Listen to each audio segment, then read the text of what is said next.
Hey everybody, Oko here, and welcome back to our playthrough of Final Fantasy XI. So, let's start another episode off by talking to Level here at the Pioneers Coalition in Adolin. Let's see what he has to say today.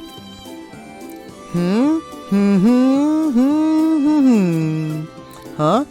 So what if I'm minding my own business, paying the nose harp? You want to fight about it? Playing the nose harp. Lord. Ready and rarin'. Sure, let's go. Forget about it. I'm not going to let myself end up as just another bushwhacked in your pioneering conquest. You really want to know why I'm so happy? Let's just say even someone like me, who shovels Lay's bureaucratic manure all day, has occasion to get excited. You know how everyone was worried about Arciella's sudden disappearance, right? And maybe you'd know whether this whopper's actually got some weight behind it or not. They say Arciella was spirited away by a demonic varmint. Well, what do you think? Could it actually be true? Distract him by humming. Try to laugh dismissively. Say you have no idea.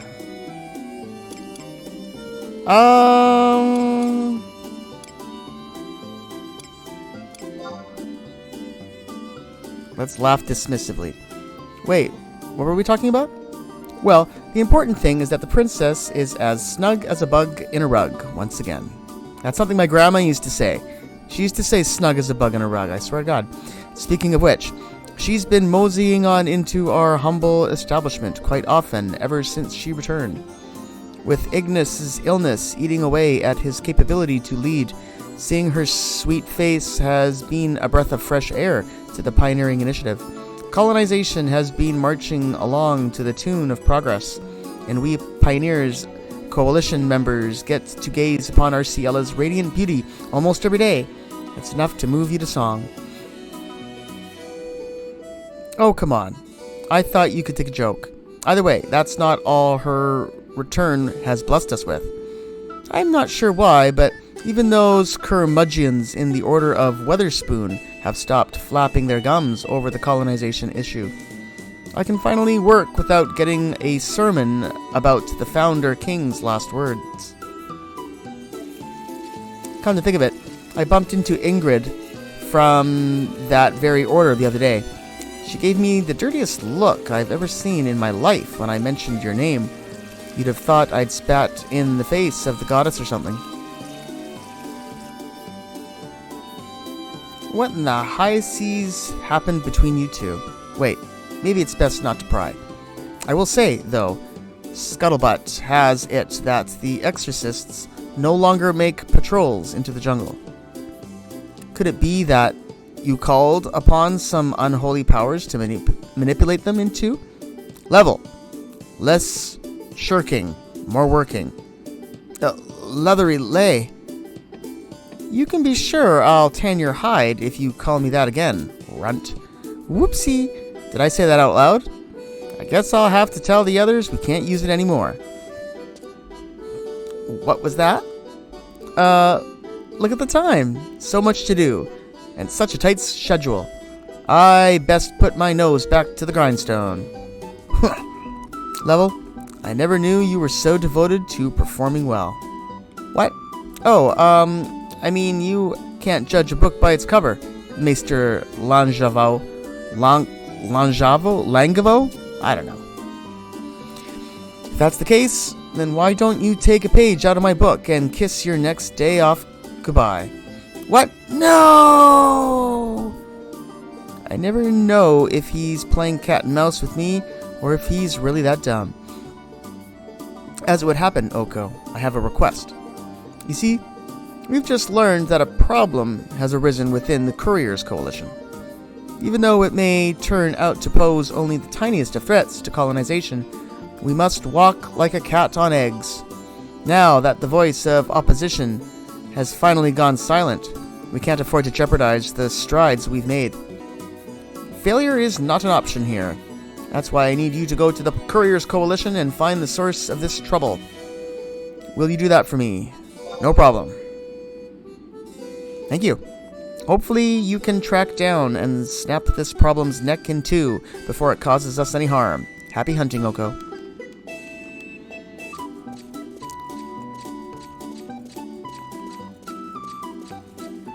right here near the center of town, we have the Couriers Coalition. We haven't really done much here yet. Oh, I think is it his guy? Kipling? Yeah, we want to talk to Kipling, this guy right here standing outside. Damn me to the darkness. Whoa, it's been such a long time since I last saw you, Oko. What's the matter? We've no place to store this massive cargo destined for the Middlelands, that's what. None of the documents are even in order. It's partly the finance minister's fault, but still. You do know that the minister has to sign off on all national transactions, right? Of course, that doesn't apply to private business deals, so you'd think the work would be manageable enough. However, every form has been littered with mistakes lately. It's plunged the warehouse into utter chaos, I tell you. Now that I mention it, I don't recall a time when Adelin's finances were in such a state. The Order of Woltaris trains their members well. Every minister I've heard of has studied there, and they've all been absolute sorcerers with numbers. Perhaps the greatest of them all is our current one, Melvian de Malacroix. He can tally hundreds of different accounts in the blink of an eye, all while eating a 3-course breakfast. He needs but a brief glance over even a tower of documents to spot every single error, and only a few swift strokes of the quill to rectify them. That's what makes this rash of obvious mistakes even more odd. We've seen not just mathematical errors, but whole chunks of information omitted.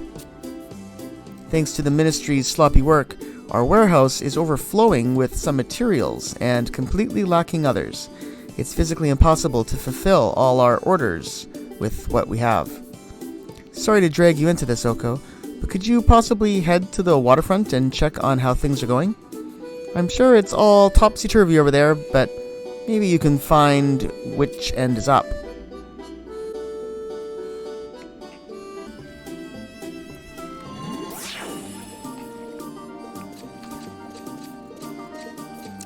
Alright, so we're going to head down this way towards J4. Alright, and now we're going to be looking for port storage. There it is, right there.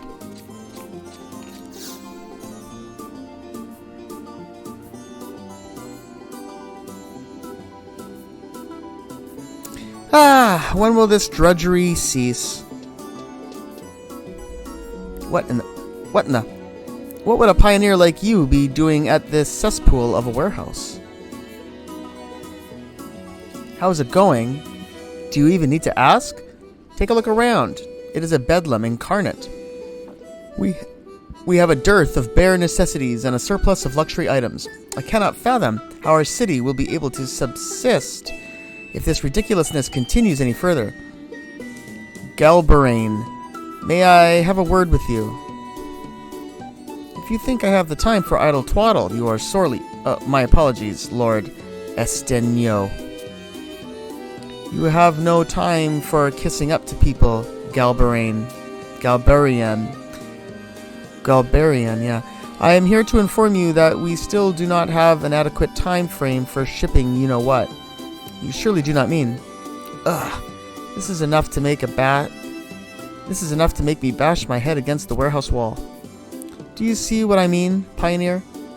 It is a veritable maelstrom here. Oh my. You would not happen to be Oko by any chance, would you? Have I heard of you? Of course I have.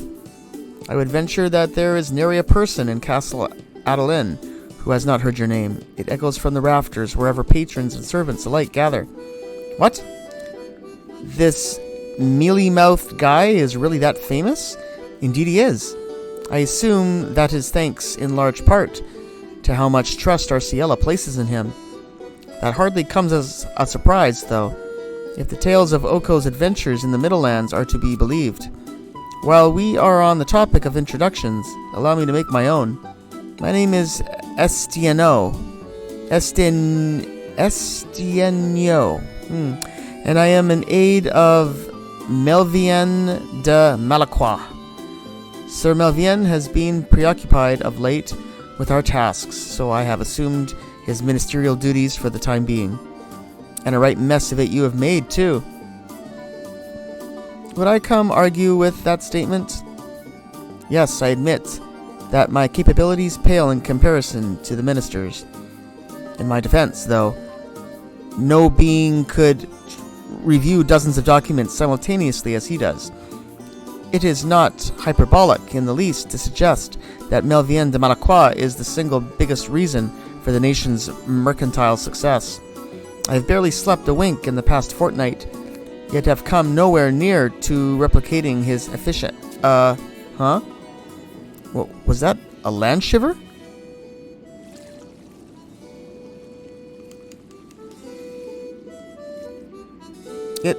It would stand to reason, seeing how there has been a spate of them recently.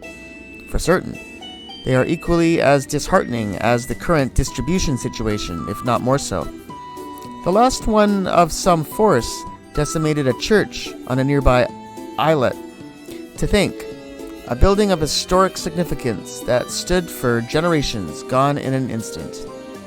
Where would we ever find the bale with which to rebuild it? Although I suppose that is the least of our worries at this juncture. Which brings me to something I would like to discuss with you, Oko. To tell the truth, we have been saddled with a tall order from your homeland. They request a contrivance that is oft made by our very own Inventors Coalition.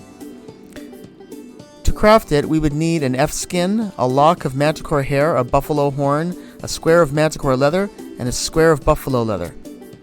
Nothing else comes to mind, at least. As you may have already surmised, the commodity in question is a bison jacket. Made from the finest of Albucan materials, it proved so popular that it found its way to the Middlelands generations prior. The coalition artisans that stitch them are so finely skilled that not even the most scrupulous of fashionistas can tell the difference between those jackets and the originals. Therefore, it is only natural that we are inundated with orders from the Middlelands. While we have measures in place to fulfill this hearty demand, we simply are not prepared for an order of these proportions. Oh, and by the way, yes, I now realize that I forgot to add one of those items I mentioned to the official list of required materials we sent earlier. Please forgive me that oversight. Thanks to my folly, we are now short on locks of manticore hair. Our client is breathing down my neck about a shipment, so I will likely need to ask other pioneers to lend me their aid as well. Oko, I beseech you, could you please find it in your heart of hearts to help rectify my mistake? The pleasure is all mine. Your largesse truly knows no bounds. Once you procure 4 locks of manticore hair, I would ask that you bring it to Guilberian at the warehouse for safekeeping. May the heavens light your way. Alright, so let's go looking for some manticore hair. So the first place I'm going to check is the auction house.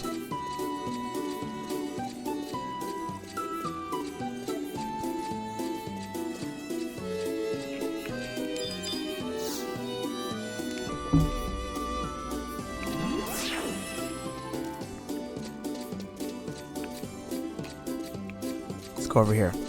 Alright, so let's take a look here. So manticore hair, that stuff is in Clothcraft.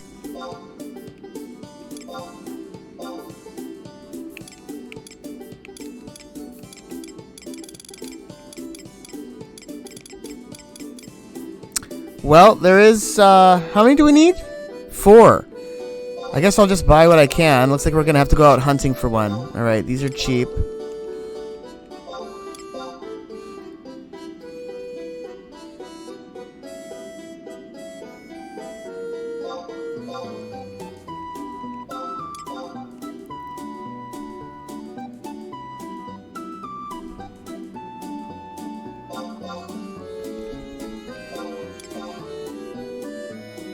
Alright, so we're gonna have to go I have to go looking for manticores then. I need one more I need one more manticore hair. Or I could just wait for tomorrow for another one to go on the auction house, but I better look for one now since we want to get on with things. Alright, so 3. Okay, well, I'm just looking at a little chart right now of where we can find these.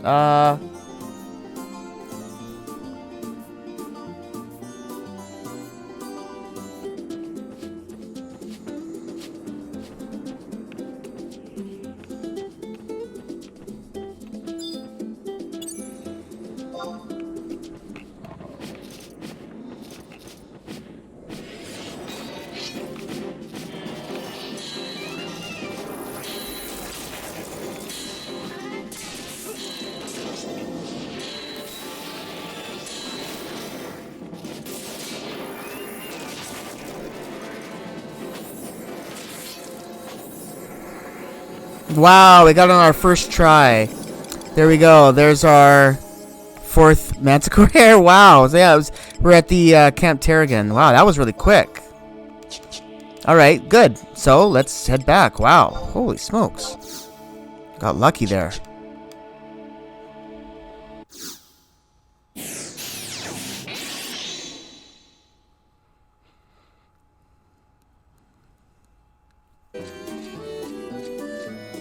Here we are back at the waterfront at Western Adeline. So now we are going to come back here to the port storage and we're going to trade the 4 manticore hairs.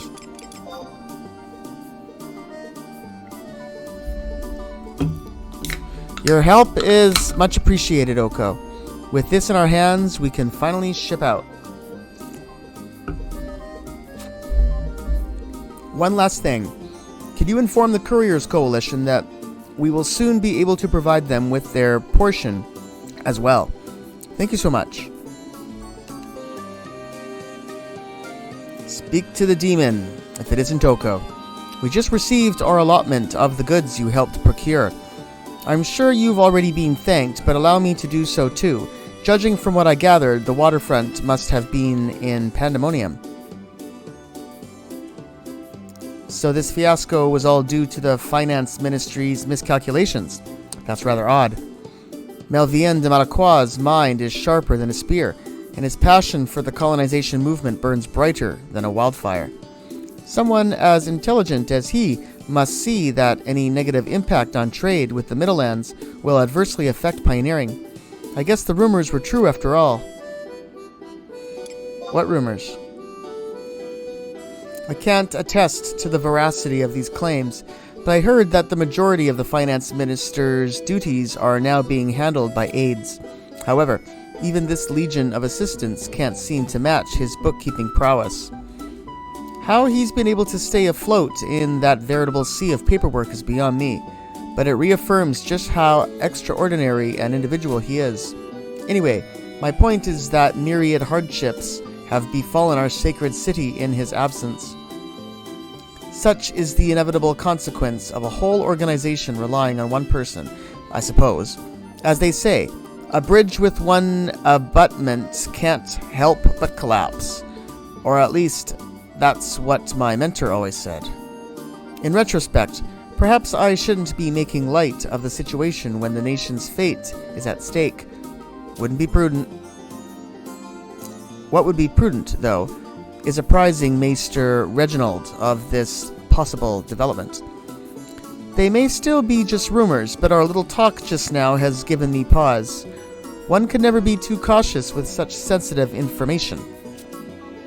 Thanks for helping me make up my mind, Oko. Oh, and for helping down at the waterfront, too. Alright, so let's go back to the Pioneers Coalition and report in with level.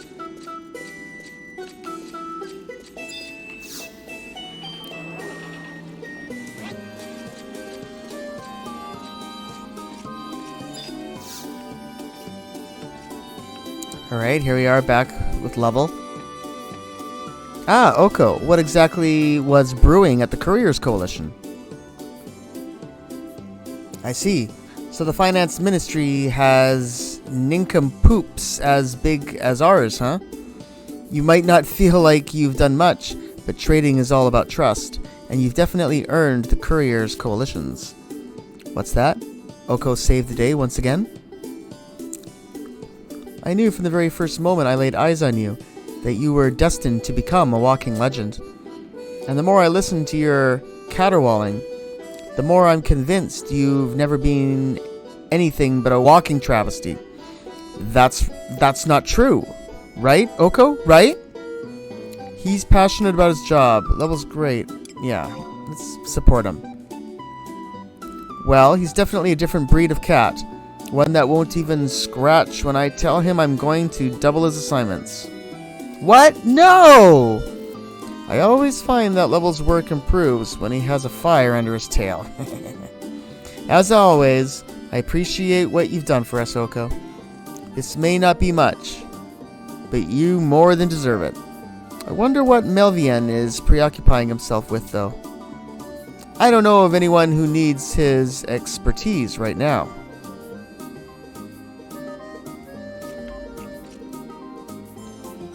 Alright, so we'll just take a little bit of a break. We'll come back tomorrow and we'll see if Level has anything new to tell us then.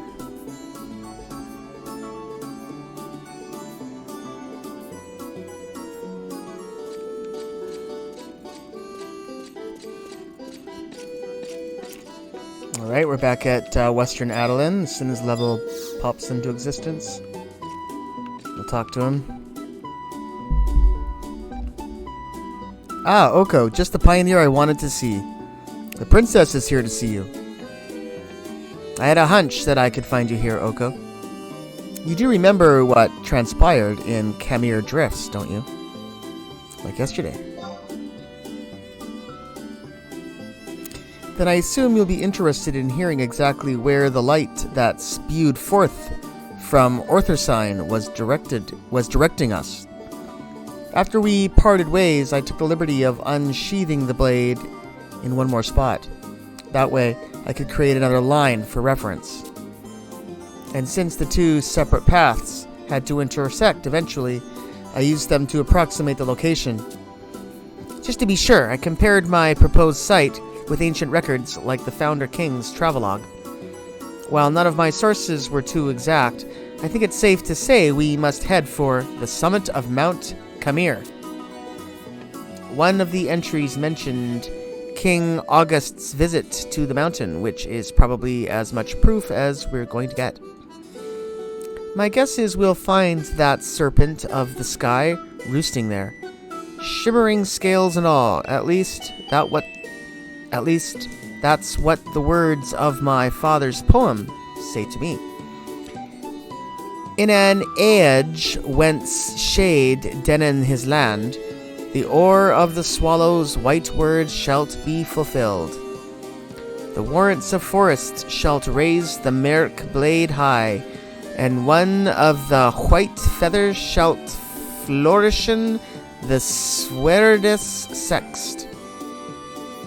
If we are to believe in them, then the dragon that resides there is probably the key to quelling the strange plague afflicting our continent. For these reasons and more, Oko, would you mind accompanying me to the top of Mount Kamir? Yes, of course. Thank you so much. Come to think of it, I've never actually met a dragon face to face, Snout. I can't help but feel afraid at just the thought of it. At least you'll be by my side, Oko. As an adventurer, you've probably bested whole broods of them. If that's the case, then I have nothing to fear at all. How lucky I am to have met you. Enough twittering like a schoolgirl, though. This is no trivial matter. When you've properly steeled yourself for the journey, come meet me at Jorius Yet.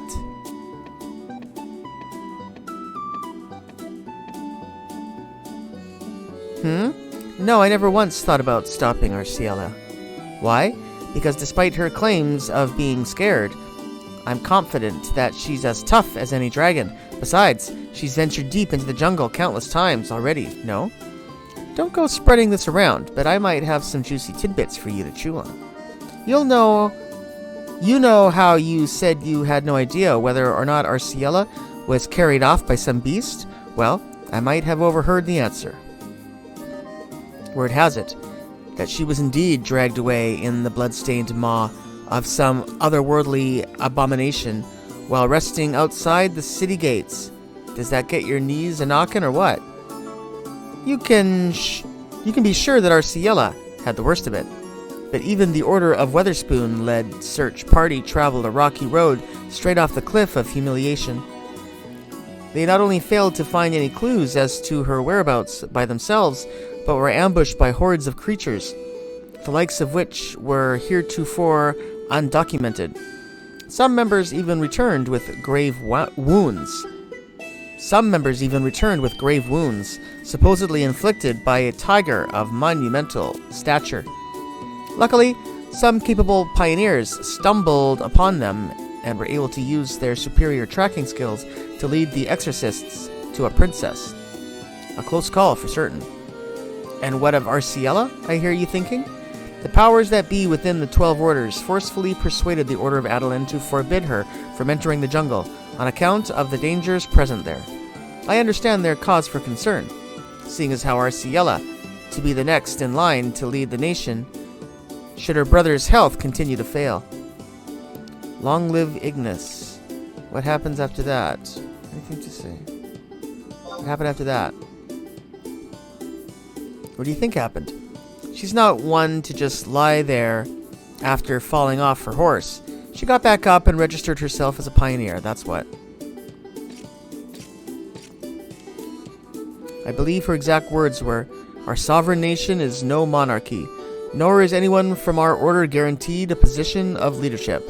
As long as my brother remains the chancellor, I am just another citizen of this fine city. Furthermore, as any citizen may apply to become a pioneer, I choose to exercise that right. I assume none of you take issue with the legislation you first enacted, do you?" I just about spit the Frontier soda I was drinking all over Lay when I heard about it. To think that Arciella already wants to head back into the jungle despite almost being devoured. Or is it exactly because of that experience that she decided to get official permission this time? Although, I guess the maesters and ministers would rather have her traipsing about the forest under the auspices of the Pioneers Coalition than sneaking off in the dead of night. None of this really answers the question of what that monster wanted from her. But maybe this is a perfect cause of all's well that ends well. Anyway, the bottom line is that no one can stop Arciella now. Oh my god, this guy talks so much. It's not like she'll be completely on her own either. Her order will be informed each and every time she passes through Jorius Yet, and they've bound to employ a bodyguard for her when you're off slicing your way through the jungle. Now, when you escort the princess, you'll not only have her opinion of you in your mind, but the eyes of every member of every Adeline order on your back. Does that get your blood pumping or what? Haha.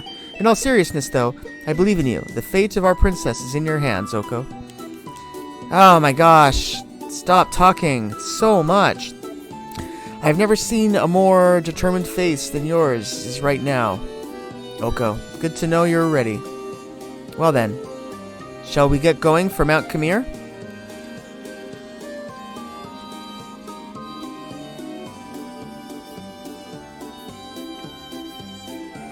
Alright, so we're going to be going out into the wild, so before we go, I will spend 10 bailed to get the sign yet. Yeah, Ionis.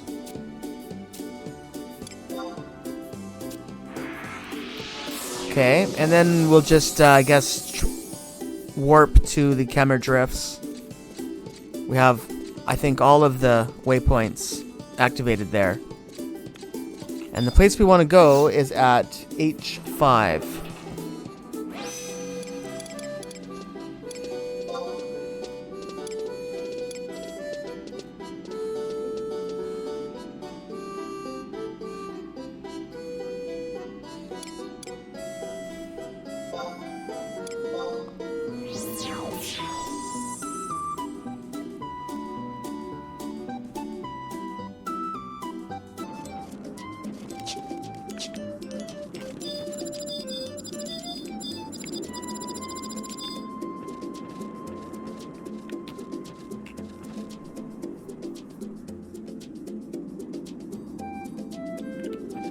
Oh, we're in the wrong spot. We need to go to...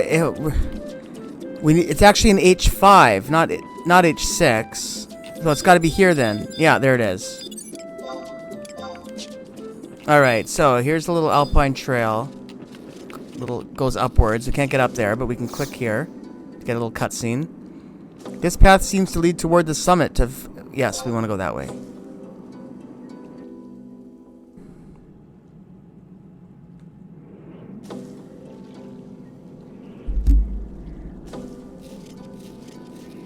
Oh, there's the dragon.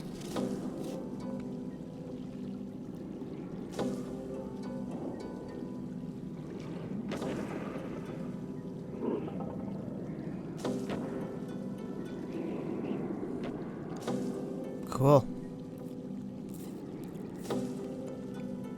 This is Winged Scourge. Be gone from here. You frail mortals should have thought twice before ascending this peak. I have no patience for those who desecrate the forest. Depart at once. If you do not, then I have no choice but to swing the radiant hammer of vengeance down upon your meager frames. Wait, Your Eminence!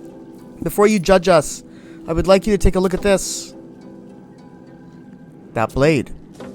Oko, can you show him the proof of your bonds to this forest too? Sounds like a plan.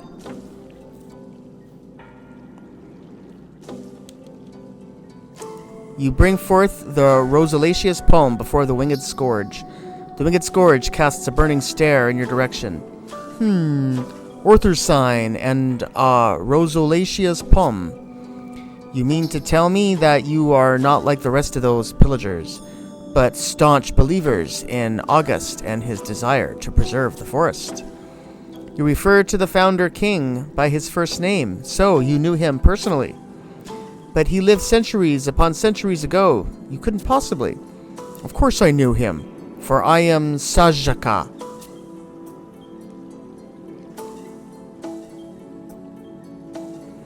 Not only did I know the first Adalin king, I swore my allegiance to him.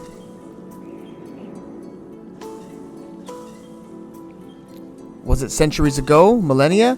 Time flows for many things, but upon Sajaka it touches not. Seas change, lands change. Even should the stars fade from existence, the covenant made with August shall not break. In my eyes, the lives of your kind are as delicate and transient as bubbles in a stream. Your moment of glory, mere sparks from flint. Inconsequential, insignificant, insubstantial. Such is how I came to conceive of your peoples. August has been the only exception. His aura shone brighter than my refulgent scales, and his resolve was strong enough to wrest me from the realm of shadows. That is not the lone justification for why my memory of him will persist until the end of time, but it is an important one. And what of you, spindly-legged fool? Does the respect for the king you claim to harbor within that minuscule bosom of yours amount to even a drop in the sea compared to what I showed him while he was alive? Well, hopefully you can at least answer this simple question. As a preface, you are aware of the 7 guardians that protect the Albucan hinterland, are you not? Yes, I am. They're the Nakuals, right? Is that the ephemeral sobriquet they have been given by your kind? Very well. I shall not waste my breath explaining the rest. However, there was one more guardian who fought alongside August, a worthy tiger whose fur shone a lustrous gold. That must be Tersuan. I recall reading about him during one of my trips to the library. What was the title of the book, though? Aha, His Majesty and the Golden Beast, that's it. Ah, books, an inconvenient form of immortality, but perhaps the best your ephemeral kind can hope for. If you are truly learned, you should have no qualms about a simple test. Pray tell me, where did August meet Tarsuan in combat? Where they fought, you say? Well, that would be... Oko, what do we do? I don't remember the details at all. Aha! It's a trick question. The story makes no mention of where they fought. Confidence conceals ignorance only when the other party is ignorant as well, you misguided fool. In the end, you care as little for August as I care for dissemblers.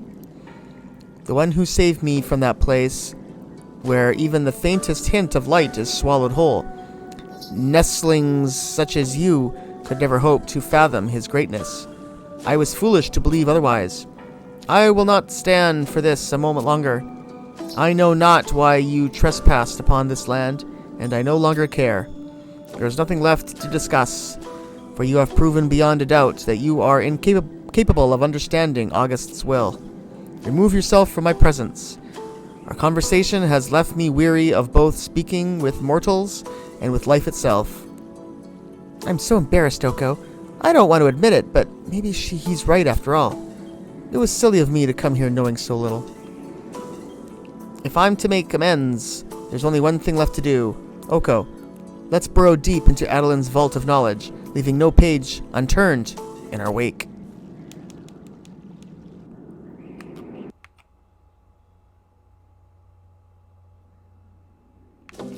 Where do they keep all the knowledge? At the library, of course, so I'll meet you guys at the Selenia Memorial Library.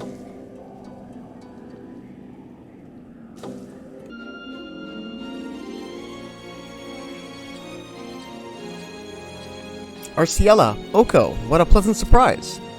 I assume you are here to read more about the Founder King? If so, I have some unwelcome news. You have already read all our tomes that discuss what took place circa the establishment of our nation.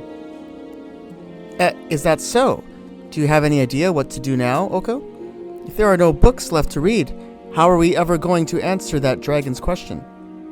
Pardon my ignorance, Arciella. I forgot about the existence of a certain section. A certain section? Verily, warily. Allow me to educate you on an oft-overlooked part of our institution. But first, allow me to introduce myself. My name is Oshasha, and I'm the conservator-wervator of this library. We have a severe dearth of patrons with an interest in the continent's ancient Teru history, so it took me an exceptionally long time to recall that we have closed stacks as well. Closed stacks? Precisely. As of now, you've only been reading the books available to the general public. In other words, you've not laid a finger on the pages of any concealed work. Concealed work. Sorry if I'm getting a bit ahead of myself. Andraine here is much more eloquent Teru than me, so I'll let her explain. Oh, of course, ma'am. This is a blatant abuse of your power. Wow, time sure flies when you're having fun. I simply must get back to my research, so I can be ready for the next symposium. Good luck, Andraine.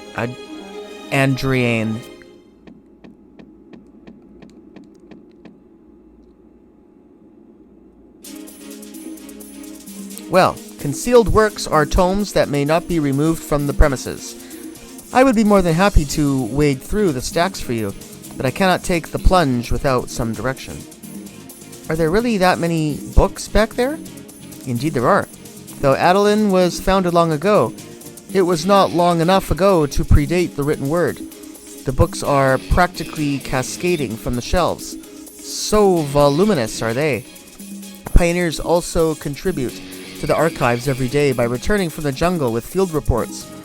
It would not do for some of the information contained within to be seen by common citizens. Therefore, many of these reports are relegated to the stacks for safekeeping.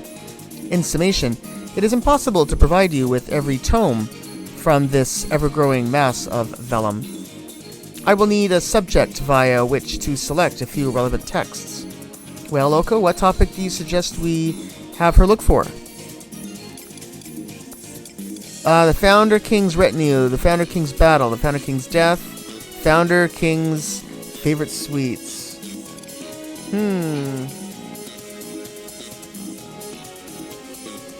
I don't even really remember what we're looking for. I'll just do the first one, I guess. The Founder King's retinue, is it? Wait but a moment, and I will return with an applicable volume.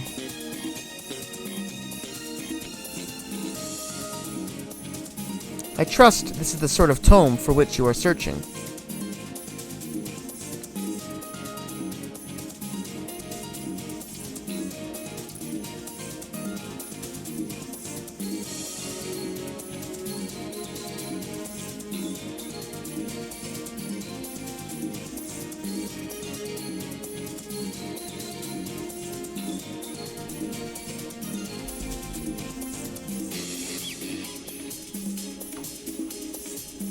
What have we here? The founder king, August Adelin, was a charismatic personage who incited a number of valiant individuals to join his cause. This feat might have proved difficult for lesser men, but for King August, it was child's play. His character was unimpeachable, and his gallantry nonpareil. Even those whom he defeated in combat would utter his praises before exhaling their final breath. Employing this uncanny charisma, he was able to subjugate the ferocious beasts that prowled the Adelan Islands, unify the warlords of the various outlying islets, and establish himself as their leader.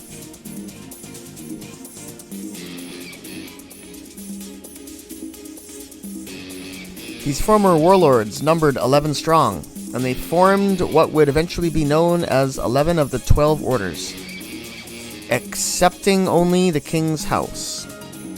With the support of his 11 vassals, he turned his focus inward to the Albucan mainland and trod upon its primordial plains in hopes of taming them.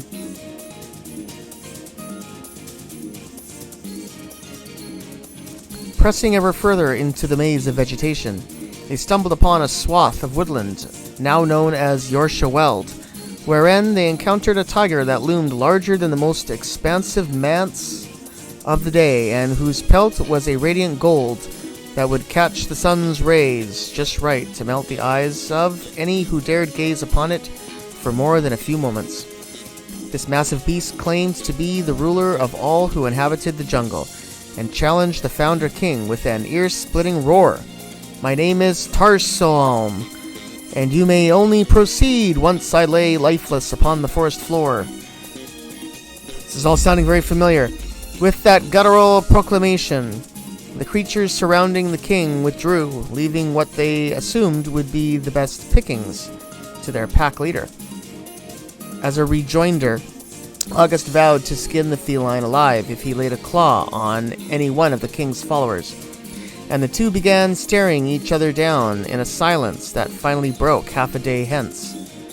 The battle raged on for 7 suns, with it ending by moonlight on the 7th night.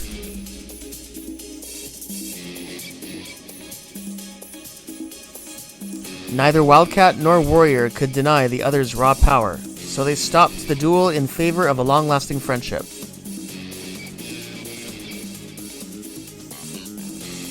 As a symbol of their new alliance, the tiger entrusted his son to the care of one of the king's 11 bannermen. This is the first known inhabitant whom the king befriended, but it is also far from the last. August continued to push deeper into the continent's verdant abyss, where he would confront still more natives seeking to drive him from their sacred territory. This is certainly a lot more descriptive than the last thing I read here. It indulges in a bit too much hyperbole for my taste, but it does convey the point that their battle was hard fought. Even better, it also tells us the answer to Sajika's question. It said the king and his feline opponent fought in Yorkshire Weld, right? That gets me to thinking. Could the gold tiger that saved me possibly be related to one of this... Could the gold tiger that saved me possibly be related to the one in this document? Absolutely, yeah. Yeah, you already knew, Oko? No, I didn't know. What? He told you himself? Oh, Darcelin, right. I guess you did say something earlier about being able to communicate with him. He possesses some arcane power by which he can speak directly to you without having to open his mouth, right? That does seem rather strange, but I believe it since you've already shown us something similar with the Leafkin matriarch. What really piques my interest, though, is how you earned his trust enough for him to tell you anything.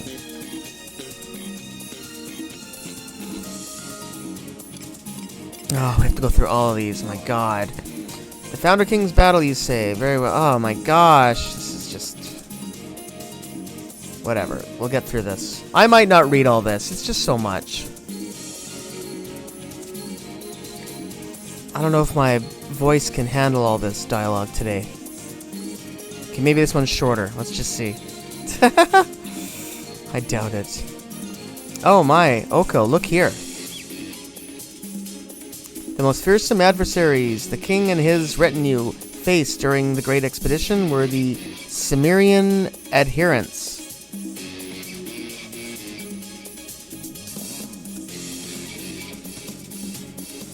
With the aid of the Aurelian Tiger, King August and his forces plunged deeper and deeper into the wildlands. However, with the fall of night came heated battle with the Cimmerian adherents, an event that was repeated seemingly ad infinitum. No matter how many victories they earned or how many foul creatures they dispatched, the night continued to bring with it an umbral assault. The abominations knew neither fatigue nor fear, and plagued the retinue to its breaking point.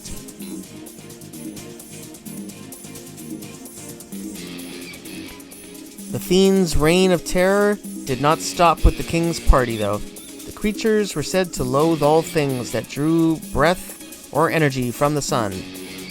They poisoned the land, blighted the trees, and massacred every animal they laid eyes upon. As the days passed, the king learned that these dark minions had also beleaguered the Gold Pelt and his forest for countless nights. This epiphany redoubled their determination. No longer were they both fighting for themselves, but for their companions as well.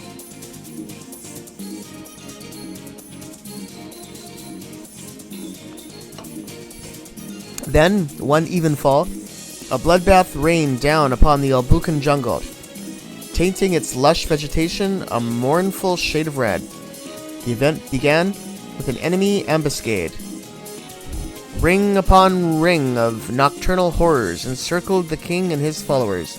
The danger became more palpable with each passing second as the shadowy grunts ilmed ever closer.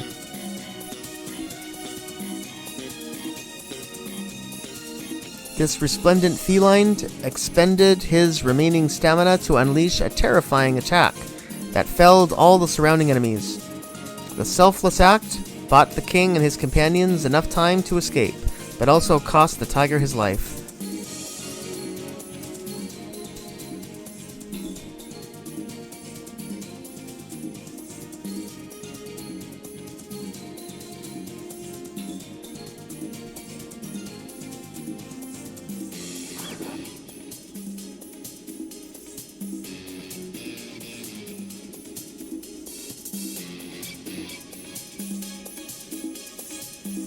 How tragic! The tiger died to protect August Adeline.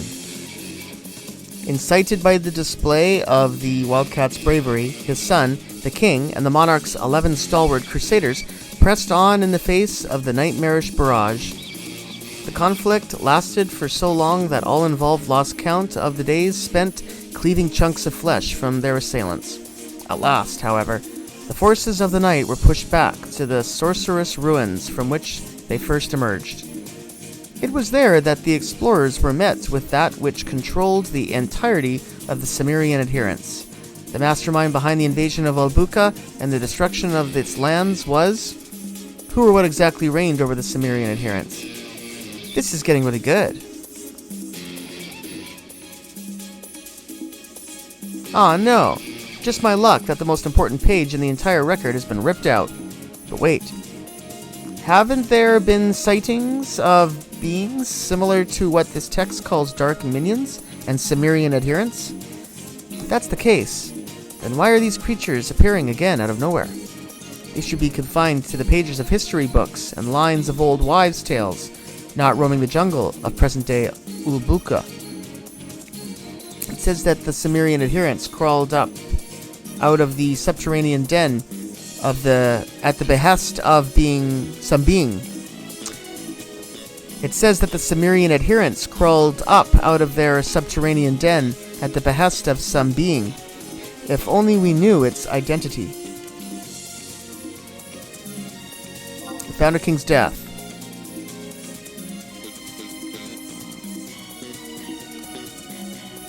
I regret to inform you that while such a text does exist in our records, I simply cannot find it anywhere in the closed stacks. What? How can this be if people aren't able to check them out?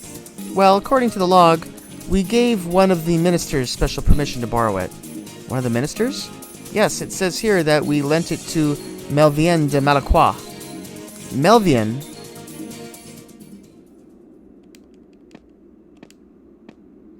I am extremely sorry for both the interruption and the tardiness, Andrain. We have taken much too long to return this tome you so kindly lent us from the closed stacks. Why, Lady Arciella, with Oko in tow. I did not expect to see you two here. What, may I ask, is it that you have come to research? Oh, perhaps we should continue this discussion after I finish what I came here to do. You see, Lord de Malacroix's butler informed me that a rather peculiar tome emblazoned with the Selenia Library seal had been lying on his desk for an extended period of time. However, the minister himself is imposed at the moment. As luck would have it, I have business to conduct in this vicinity, so I am here in his stead. Thank you so much for your diligence, Estieno, and I am sorry you had to... Ah, this is it, Arciella. Oko, this is the book I was talking about. It is the only one in our archives that deals with the death of the Founder King. I got the impression that Lord de Malacroix was particularly concerned with the content of the text. I would often see his nose buried within its pages. I surmise that was the reason it had yet to be returned. Well, if he was so enthralled with it that he could hardly put it down... Let's not waste time, Oko. Skip past the table of contents and on to the real text.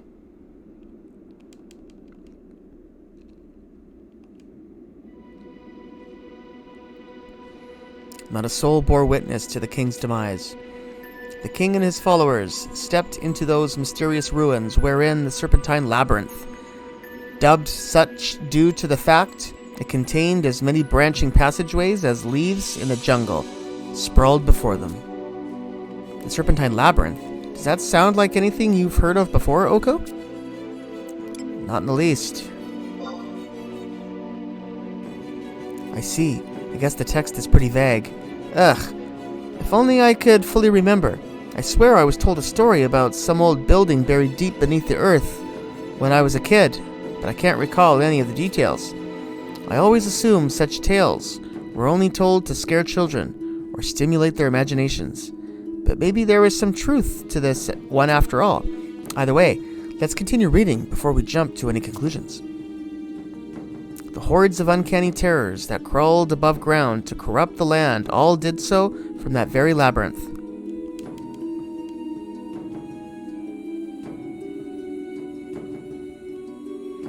By this time, the king's ranks had been thinned by the droves of aberrations that had already fallen to the hero's blades. However, that did not the least to shorten his strides into this den of iniquity.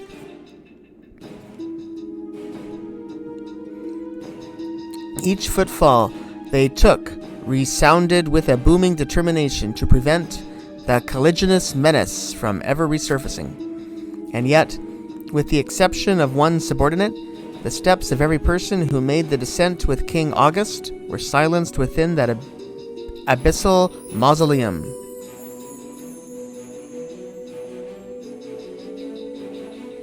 The lone person to survive was Moramar, the king's general and tamer of beasts. He emerged from the chaos with the Golden Tiger's next of kin, and no one else. With the Founder King nowhere to be seen and most of Moramar's account lost to the slow tick of time, all we can do is conjecture about the king's fate.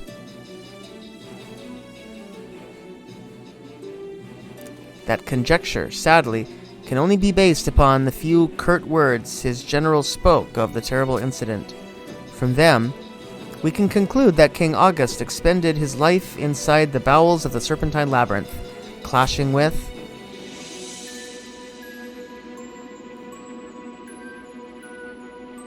For the goddess's sake, the rest of this tome is completely illegible.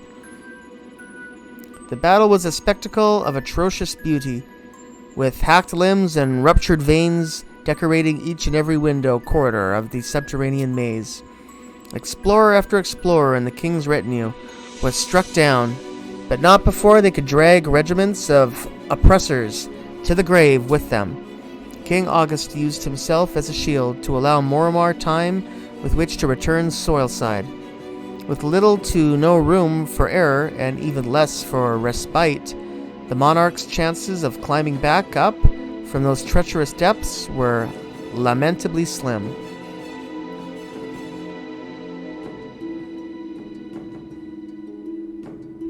Moromar hurried back to Castle Adoulin, the king's cherished blade swinging from his side, and a message from the sovereign on his lips. No more shall we colonize the hinterland. With that, he passed the sword on to the callow prince and princess and promptly departed. Orthersign.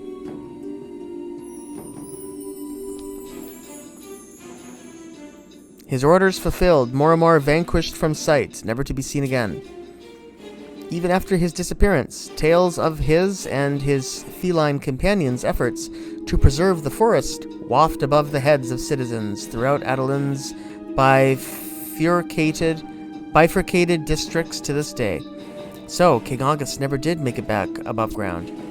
Then his grave in Rala Waterways is nothing but a memorial. His grave in the waterways? I didn't know he had one down there. There's a sepulchre that was erected in the Rala Waterways for the Founder King. I always assumed that his body was entombed there, but that doesn't seem to be the case. That is the first I have heard of this as well. Perhaps Chancellor Ignis could provide some insight into this quandary. Maybe. Although I suppose your father also disappeared under peculiar circumstances. He may not have told Ignis anything. Oh, how thoughtless of me. I should not have touched upon such an obviously sensitive issue. Of course, since he brought it up, no, it would be... I don't know. Have you AQXs living in your ears? Did you not just hear that it is a delicate subject for the princess? I care not whether you are a venerated pioneer. There are some topics you simply do not broach, no matter your station. It's all right, I don't mind. It never occurred to me that building a grave beneath the city amongst a series of canals was odd, but thinking it over, why not erect a monument in one of the plazas where everyone can see it? Anyway, we've done our job researching. The Cimmerian adherents, the Serpentine Labyrinth, the truth about the Founder King's grave. I feel like I have more questions now than when we first came in, but this should be more than enough to appease that surly serpent. Let's make our way back to Mount Khmer and find out once and for all what's ravaging the jungle. Alright, so I guess we don't have to do that fourth topic. Well, let's just head back. I'm assuming we're just going right back where we were with the dragon. Yeah. I'll meet you guys back at the Alpine Trail at Khmer Drifts.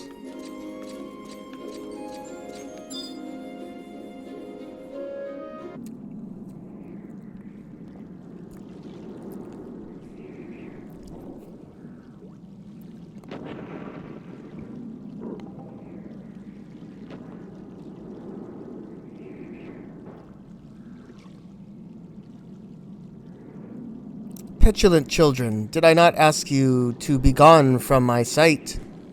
We swear that we have no intention of harming the jungle. Please hear our plea. Then it is my sworn duty as a protector of this land to confirm in your intent matches your words. It matters little which of you engages in this test I am to put forth, but anger me further, and your life is forfeit. Make light of this trial, and I shall grind your skulls between my teeth and suck the marrow from your bones.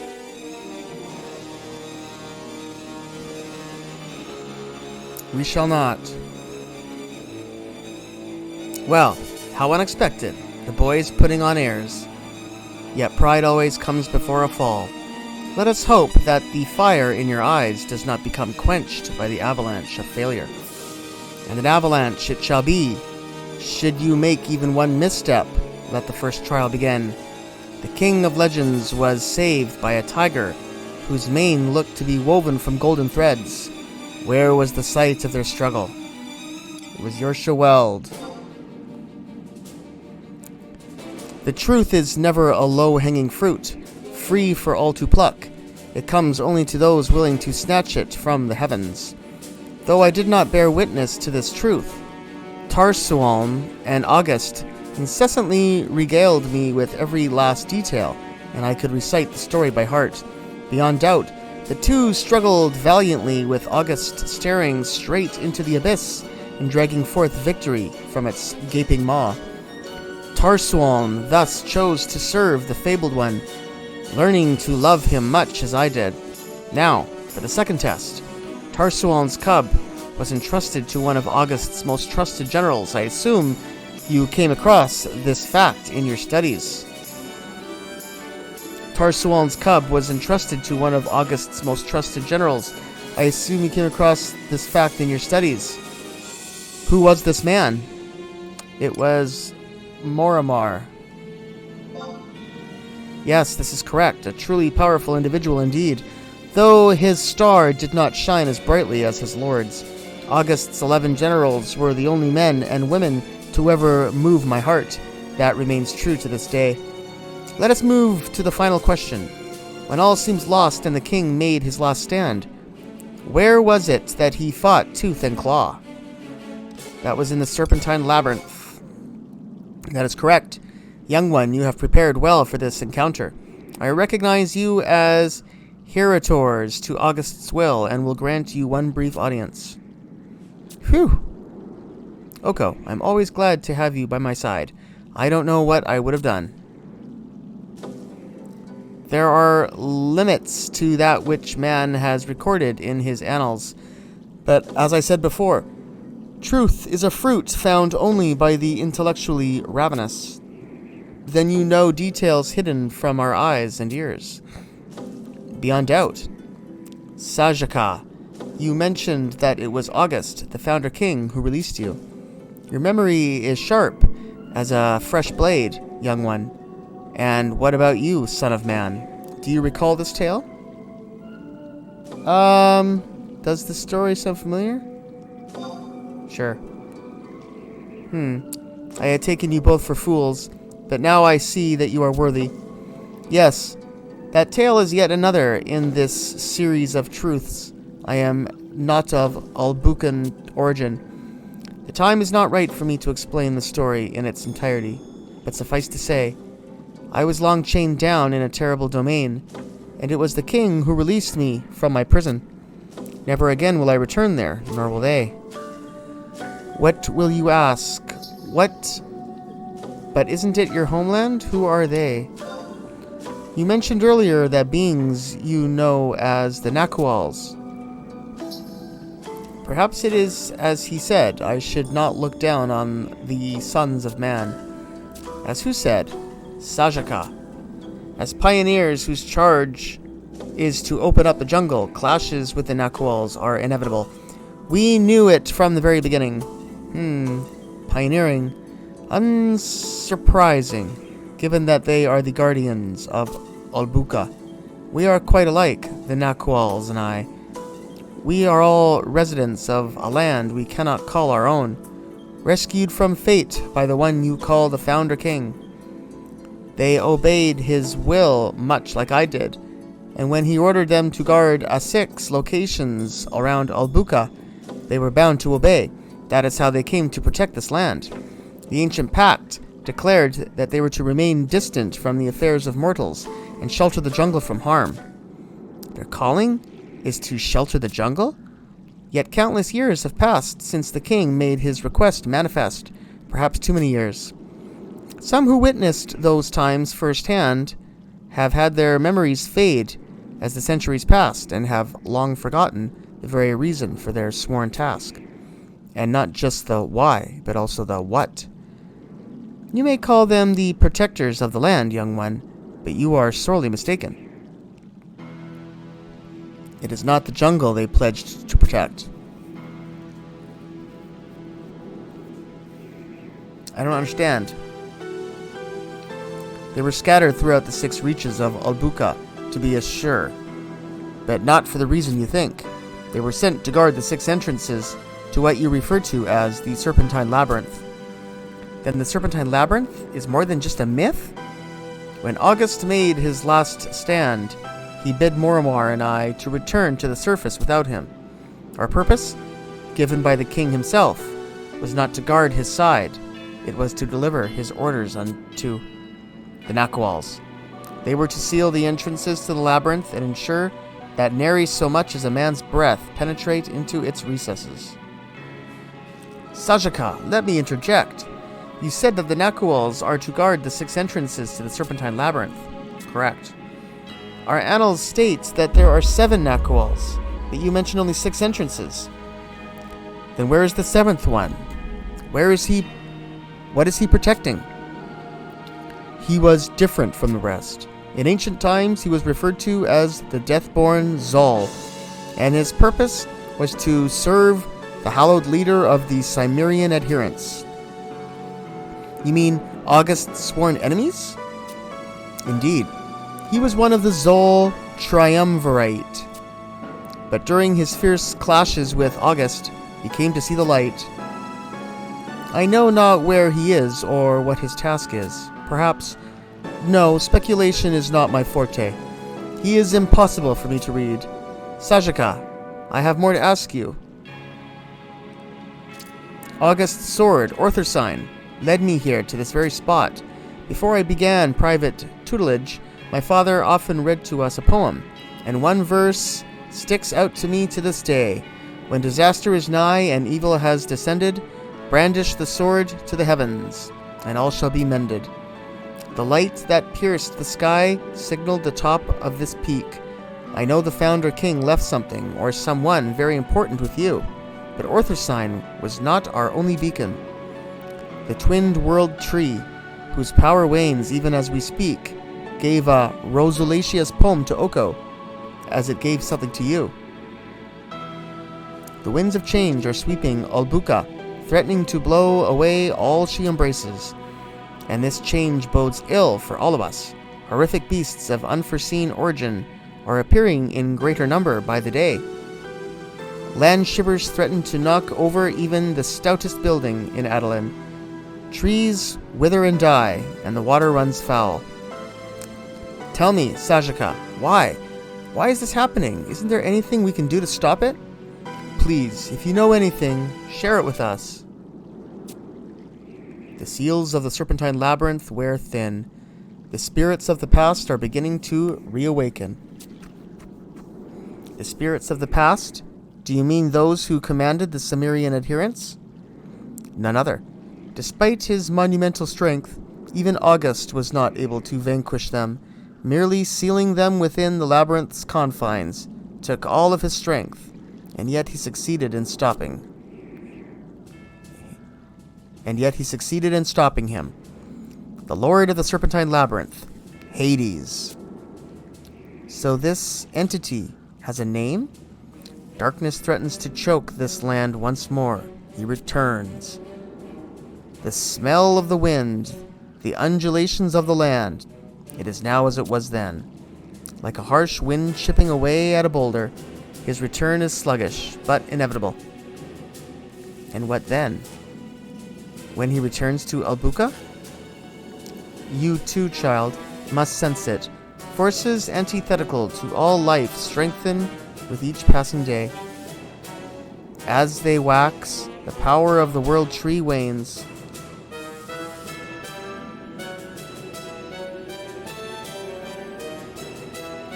Having lost its twin, it coalesced all its energies into its roots and took hold deep within Albucan soil. It then spread throughout the land, quelling all the evil that sought to consume it. Countless years have passed since then, and as the world tree aged, it began to lose its potency. The land shivers are but a physical manifestation of this phenomenon. Each shudder is the world tree trembling in agony. And what if its power is completely lost? Then all that August worked to contain will spill out onto the surface. Hades' wait is almost over. His black heart is growing stronger as we speak. Calamity will befall us once again.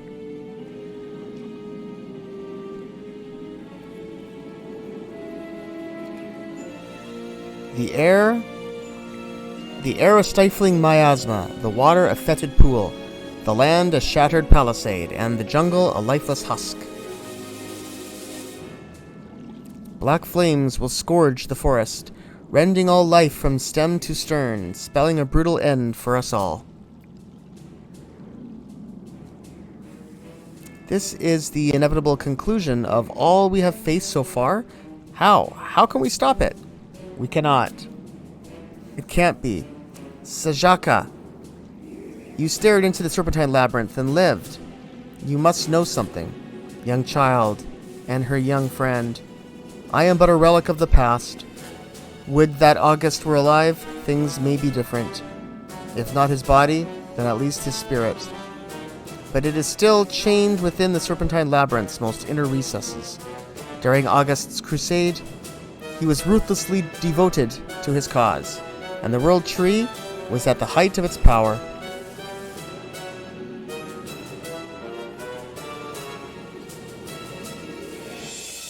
And I had just been freed, my blood boiling with revenge. These three forces combined to seal that dark malady deep within. Yet, despite the most favorable of circumstances, we failed to eliminate the threat completely. This time, we have no light of hope to guide us. Though I remain in this realm, I still bear the wounds I suffered during that struggle. As I alluded to before, even if I were healthy, the Founder King's spirit is trapped, and the world tree has begun to crumble. Yet despite all this, mankind insists on working its utmost to destroy the wilds. And here I sit, bearing the same injury, and even you and your lot I would forgive, but my heart still pulses with rage at the mere thought of the evil sealed away. What will you do? Pet and comfort him, unleash a feral scream? What? Those are our options? Pet and comfort him, unleash a feral scream. Let's pet him. How can you possibly understand my pain? How many times must we knock them down before they cease to rise up once more? Okay, let's yell at him. A feral scream. Oko, whatever's got into you? Stop that this instant. Forgive my sudden outburst. Whatever the case, our three lights of hope have been extinguished. But surely there must be something. Maybe if there was some way to save the world tree. The world is made up of one simple truth. If something can grow old, it can die. But perhaps there is a way to reverse the process. What are you proposing? What can we do? What are you proposing? First, a brief lesson. The world tree's origins lie not in Albuca. To hear August tell it, he had retrieved a young branch of the world tree from a far-off land and planted it here, in this continent. It sprang forth from the soil and began to bud before one turn of the moon, its limbs stretching so high they must have touched Altana herself. If we were to do the same thing, and this time, the roots are already here to work with. So if we were to find a similar branch, then the world tree would burst into existence, much as it did then, only faster. But the question remains, where did he possibly find such an object? A light's land. The world tree grew in a sanctified place filled with light and surrounded by serene waters. In a place that was once called Razoa. There was once a light's land on the frozen continent. Nevertheless, its presence is but a memory etched into a tattered canvas.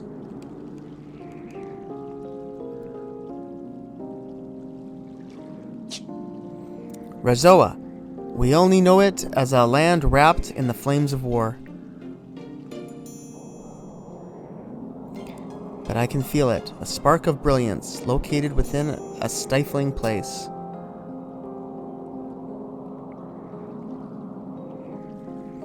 When the World Tree sensed changes occurring here, it gifted a piece of itself, creating a new light's land here. I can feel it, soft vibrations in the land calling me there. If it's as simple as going there, then no. Even though you have seen the reality, there is nothing you can do. I and I alone have the power to ascend the light's land. But the trauma I have suffered is too great, and my constitution is too frail. Those blasphemous entities stripped me of my scales, cursed them, and scattered them throughout the land. This is why my wounds will never heal. I cannot fly as long as my scales are held captive. Not now, not ever. Even the slightest flap of my wings sends jolts of pain down my spine. Circling the mountaintop is all I can bear before I am forced to make landfall, arriving at the light's land beyond question. Sajaka, I have searched many of your lifetimes for even one, but to no avail. I have no other avenues to try and cannot disperse the evil. Where could his scales possibly...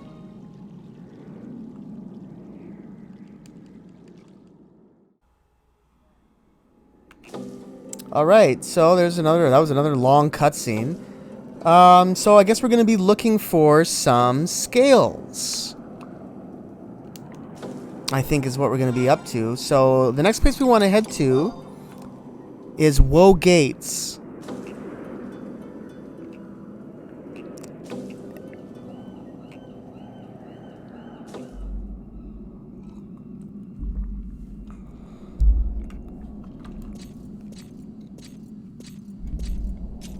Oko, somehow it doesn't surprise me to find you here. The sealed ruins in the Woe Gates must lead to the Serpentine Labyrinth. I can feel it. But how can we get inside? What's that?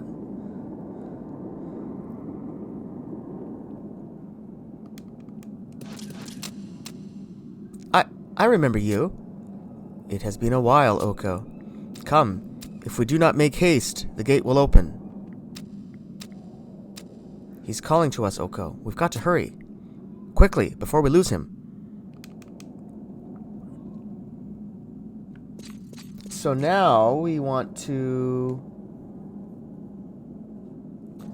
We're looking for something called the Darkened Crevice, which is at G7, G8.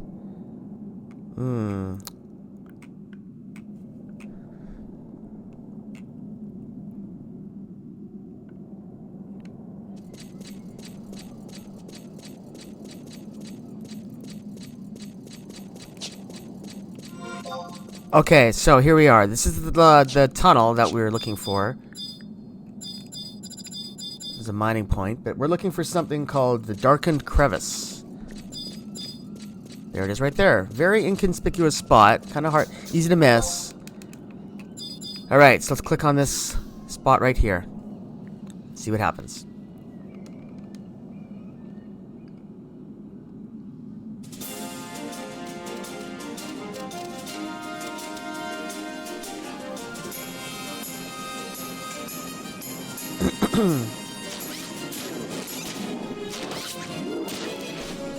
Quite the confused melee we have stumbled into. Umbrals fighting Leafkin. What on Vanadil is going on?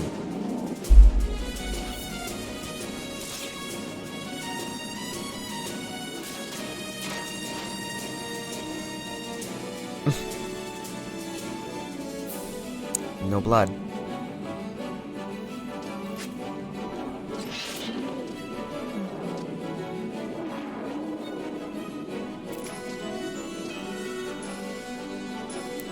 This is noble warrior.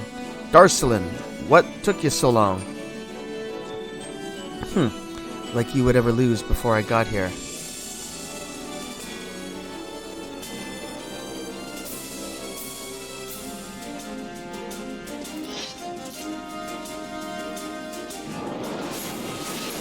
Spin. There we go. See?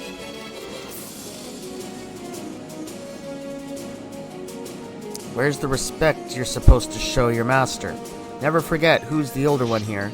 You got that right.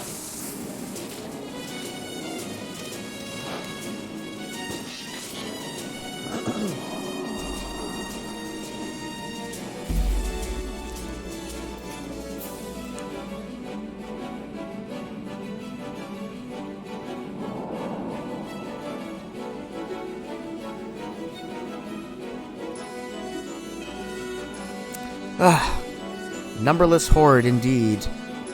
I hack and hack, but they keep on coming. You there, the rugrat. We gotta get out of here. Follow me. We obtained the key item, a tuft of golden fur, and yeah, I believe we just gotta click on the gate again, and we're gonna be starting a battle.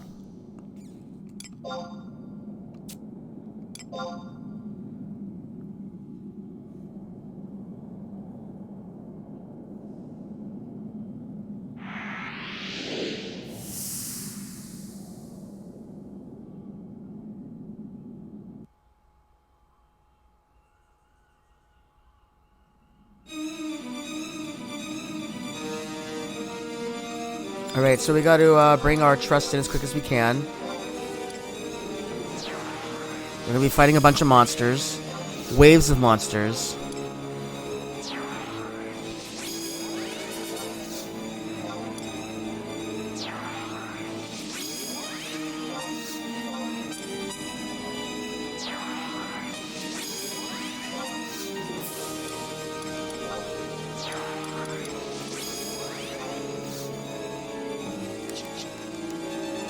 Alright, so let's just see what this battle's all about.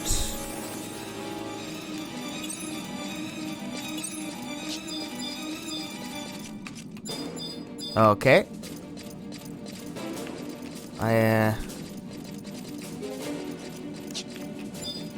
Let's talk to him. What do I do? I can't... Oh, there we go. That was weird. Yeah, because there was no option to climb that vine like I was expecting. But anyway, we got it. We got things started here. Are these guys going to help us or what? Hello? That's weird. Okay, here we go. Yes, come. Come with us and help. Okay, let's try and get focused here now. Alright, so... I'm not sure if we have to keep the other people alive or not, but I'm sure they can take care of themselves.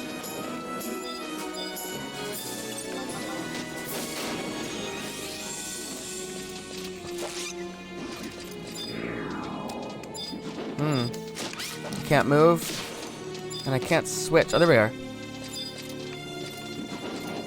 Ah, boy. Okay, we'll have to wait for this to wear off.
And we should definitely try and keep our Ciela alive, I think.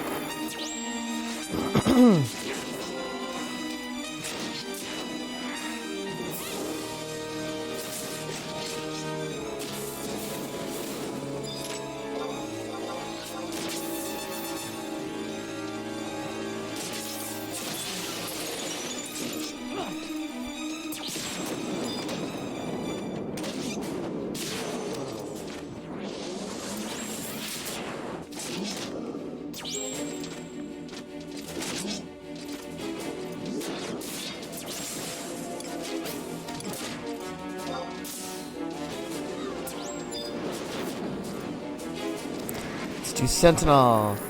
Let's do Rampart for the party. Let's do Fealty. Maybe I can stop some of that binding that's going on. Palisade to block.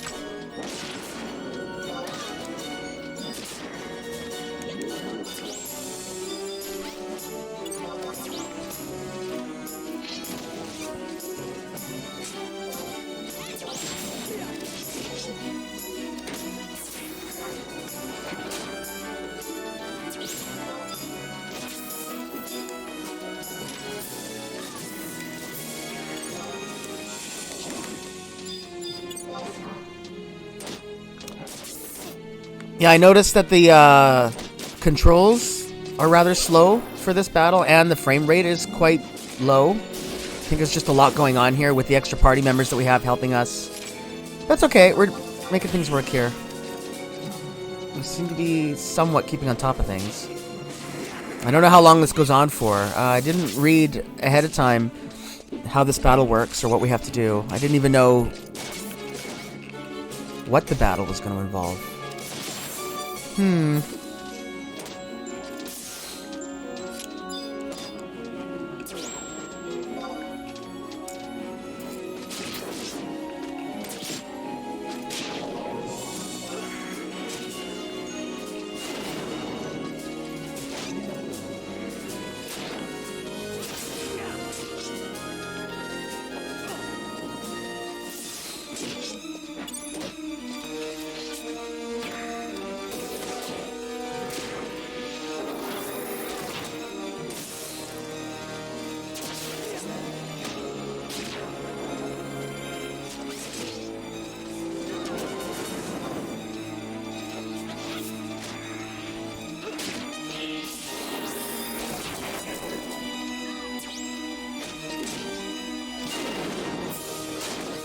Give another Savage Blade.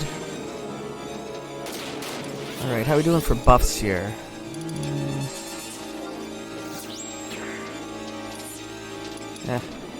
So is that it? I guess that's it. That might have been the last one.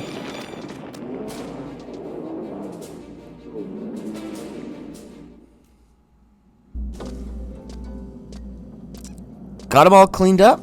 Have to admit, you've got more spunk than I'd have thought possible. Yo, Darcelin, those eyes of yours are sharper than I gave him credit for. When have I ever lied to you? Well, I'll be, Arciela. You've grown, that's for sure. Grown? And you must be Oko. And you might be? Me? Just old Moramar. Always have been, always will be. Moramar? But that's the name of the Founder King's general. General? That's a title I haven't heard in a while. It's been ages since someone called me that, and I'd have thought to never hear it again, but yes, I'm that Moramar. Glad to see that Orthersign's been kept safe all these years. You know about the sword? But, I mean, just look at you. It's been much more than a few moons since I've seen it, and I am getting on in years. But you didn't come here to listen to me ramble. You're in search of the scales, right? How could you possibly? It takes a wolf to know the heart of a beast. Not that I think you're a beast. You are more like a cub. Grr. That's rich coming from you. Sometimes I wonder why I don't just throw you in the Zolduf River. I've been at this for a long time, and I've near had a smart aleck of a companion as this lump of fur. Fate binds us together, Moramar, you know that. And surely you have better things to do than sit here casting aspersions at one another. Got that right. Back to the matter at hand. I've got an idea where you can find those scales you're looking for. Of course, nothing's sure in the muddied waters of Ulbuka, but even the smallest possibility is better than nothing. But if you want to find out, you'll need to convince him. Convince whom? To whom are you referring? Ah, the spirit of youth. Good to see you're so eager to keep on top of things. This whole colonization thing is best left to the young. Old fuddy-duddies like me have no place in. Better stop myself before I get further off track. I'm talking about Sajaka, of course. If you want to find the scales, you're gonna need to convince him, and I'll come along to help.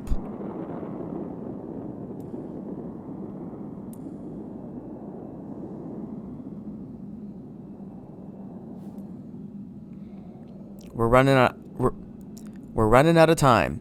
We need to hurry. I made a promise to August, and I don't intend to break it.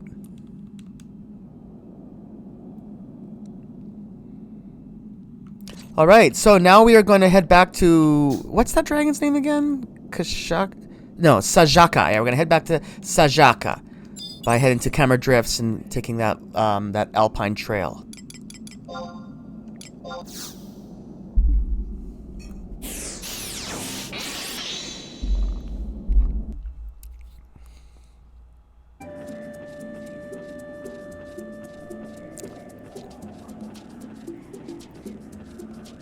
Oh, where did this come from? Wait a minute. Hold on. I'm confused here. Did I already have this? Huh. No, I didn't. I'm so confused. I wasn't even expecting that there. Where did that come from? I'm lost now then. I thought that I was heading to the Alpine Trail. I think I must have taken the wrong turn. I did. Wow, that's weird. I just inadvertently found a new thing. Okay, wow, that's strange. I don't know where my head's at right now. That's weird. I thought that... Okay, well, anyway, back on track, I guess. Gotta backtrack a little bit. So there's a home point. Wow.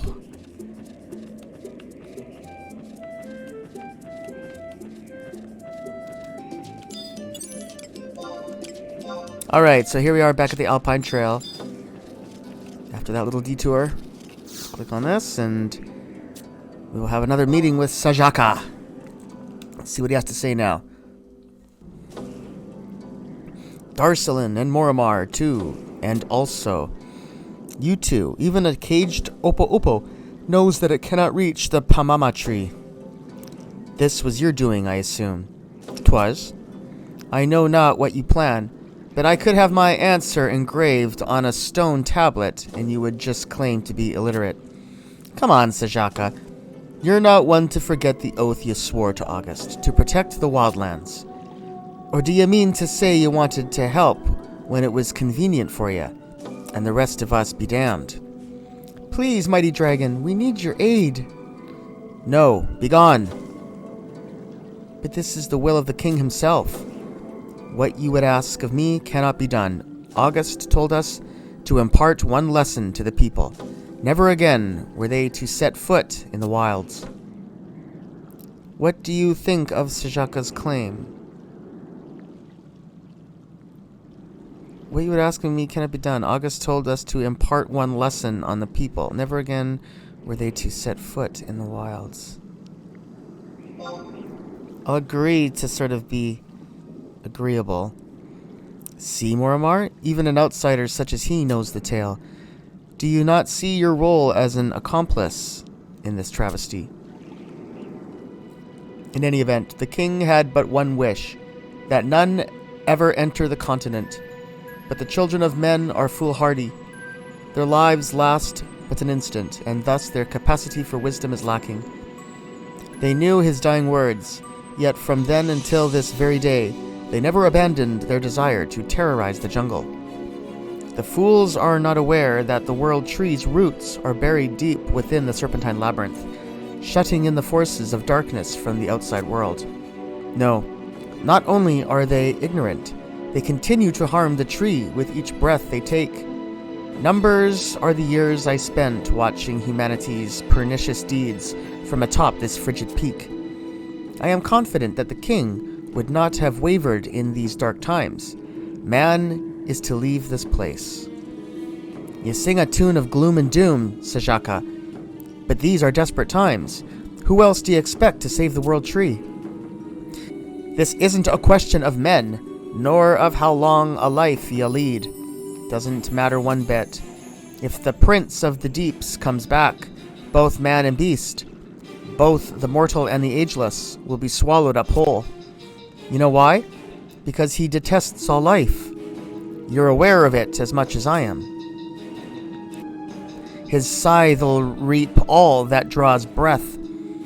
You speak truth. A storm threatens to tear us all apart. The world tree's power has begun to fade, and my wings will not carry me for more than a few brief moments.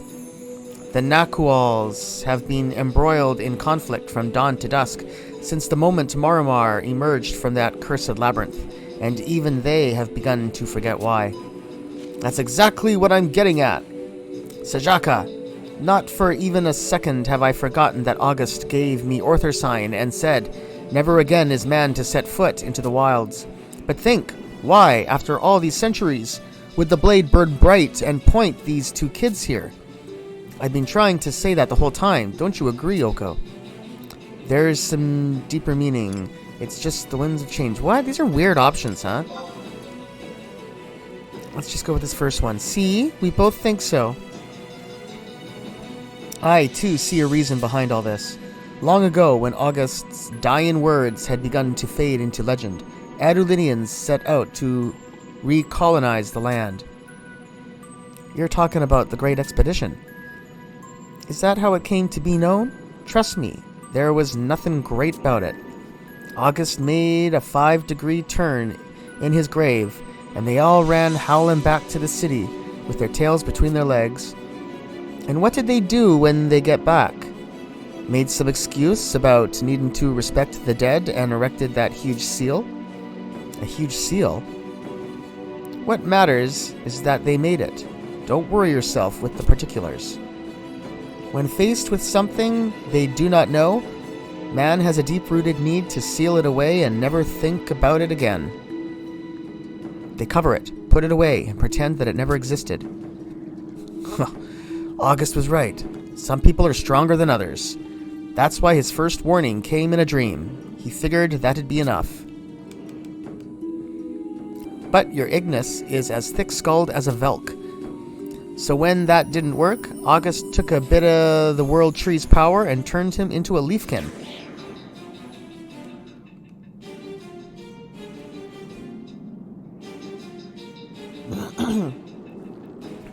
And the land shivers. Are those caused by the Founder King too? Would that they were. No matter how strong a man is, he can't make the earth tremble. No, it's cause the World Tree is losing her strength. It's no surprise you'd misunderstand. The warnings are graver now than you'd read in any of your books. First the king gets poofed into a seedling, and now land shivers. Surely people would think to stop colonization. And in most times, that would have been the case. But no, not with Ignis. Not only has he thought to give in, not only does he remain resolute, but he even took that curse to be a blessing, thinking it'd help him understand the World Tree. Help him understand? I don't follow. Wait, is that why he said that the curse must never be lifted? I'm pretty sure. Some people are stronger than others, but perhaps Ignis is stronger still. And not just him, Arciela, Oko, and all your compatriots who persist in colonizing the land. No, I'm not sure that's the case. Oko, do you remember the first time we met? It was outside the forest, when a young girl no older than 8 went outside the city walls to find some herbs to help her grandfather. Tiana, of course. I remember her. I think that we all are weak. We put on airs to protect those we love. For Tiana, it was her grandfather. For my brother, it was the people of Adeline. And for this princess, it is not just the people, but all things that live on the continent. Would you not say so, Oko? Assent. Oko? Why are you nodding? Huh? To protect something they love, huh? Can't say I understand it, but that may be my age showing, like a chocobo being put out to pasture. Shut your trap. If I wanted your opinion, I'd have given it to you. Yes, that's a good boy. You know what I think, Sajaka? August must be pretty conflicted. That's why he used the sword to call them here. Conflicted? Yep, that's my opinion. Times have changed, and new forces are coming to bear.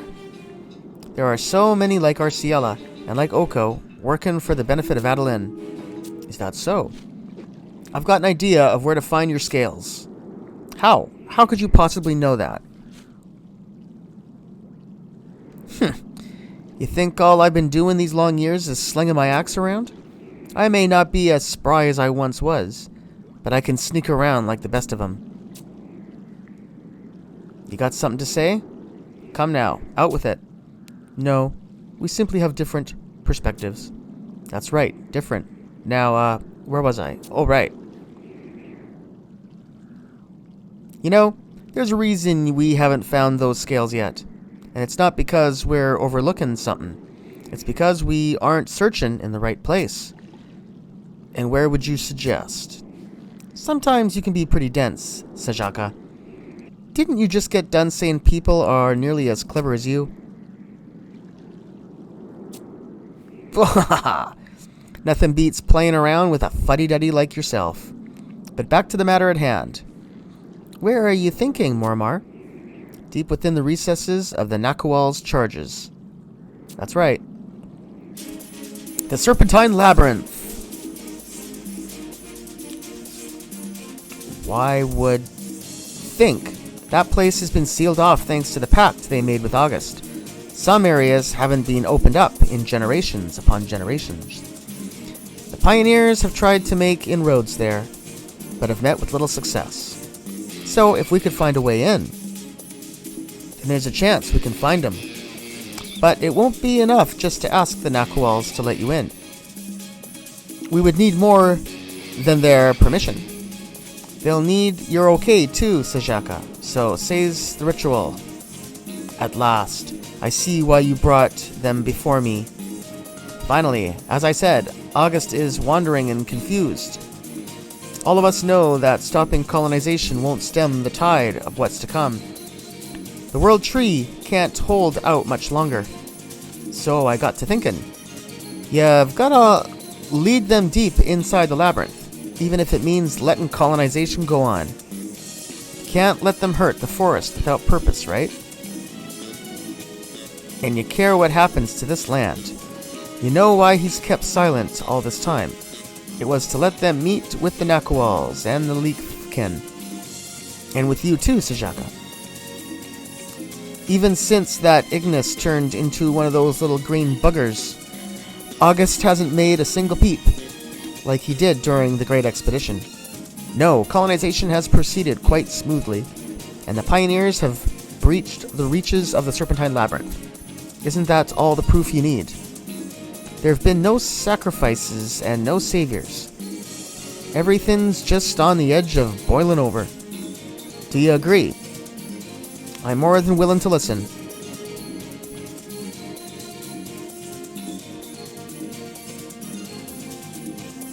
Mormar, my old friend and battle brother.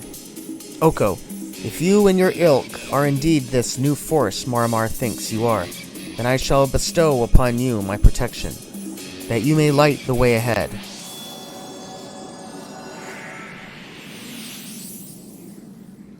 With Sajaka's blessing, you should be able to enter areas of the Serpentine Labyrinth that were once forbidden.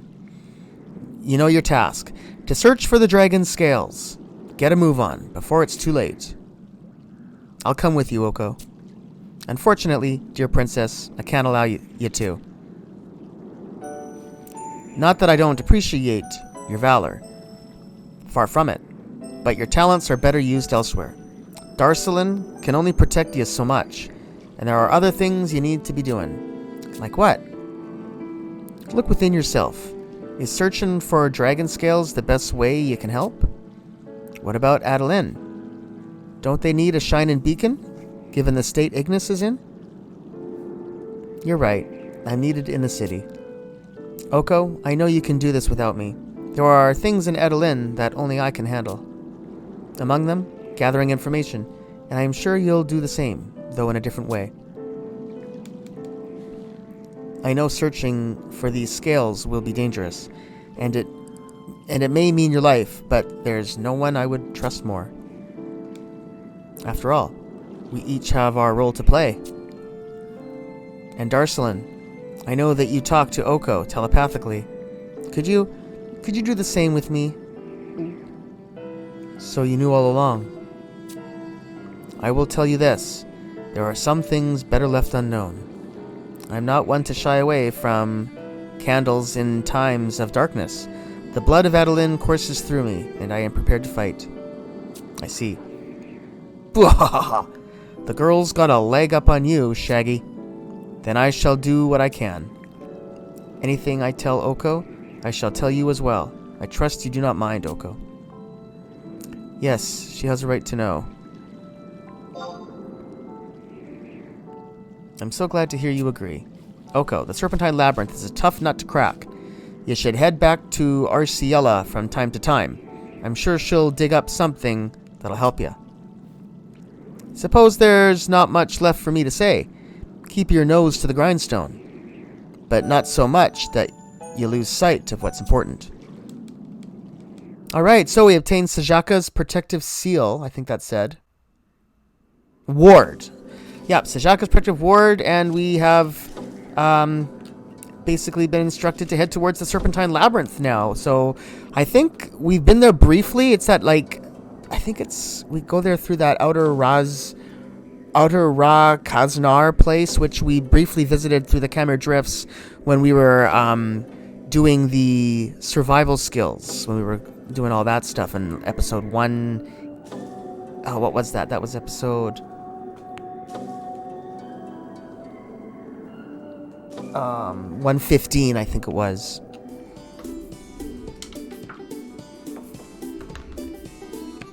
Okay, so we have a little bit of time. I have a little extra time in this episode, so I thought I would just try and run around and take care of a few side quests around town here. I want to go into the Mummers Coalition and look for someone named Paladi.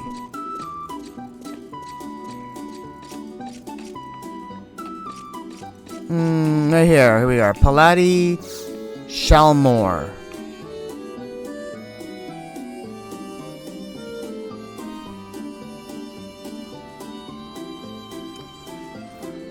I can't believe it. That flop of a duo causes problems after problem, and sucks all the life out of the room, and now they're late.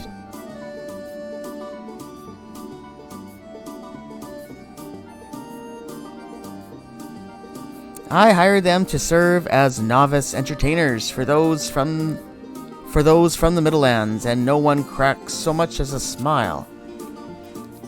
Forget making a quick bit of catnip. I can't even recoup my investment. No, it's my own fault for bringing them here in the first place. I've got to unearth those dolts before they get into even more trouble. On top of it all, their manager quits, leaving me to play a game of cat and mouse. They're so off-kilter. I might need to call in a favor from the Order of Thorandolt. Maybe get me a raptor or two. Raptors? No, I need something with hands.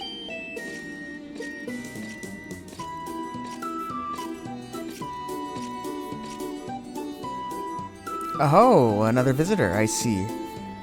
Here to apply to be a performer?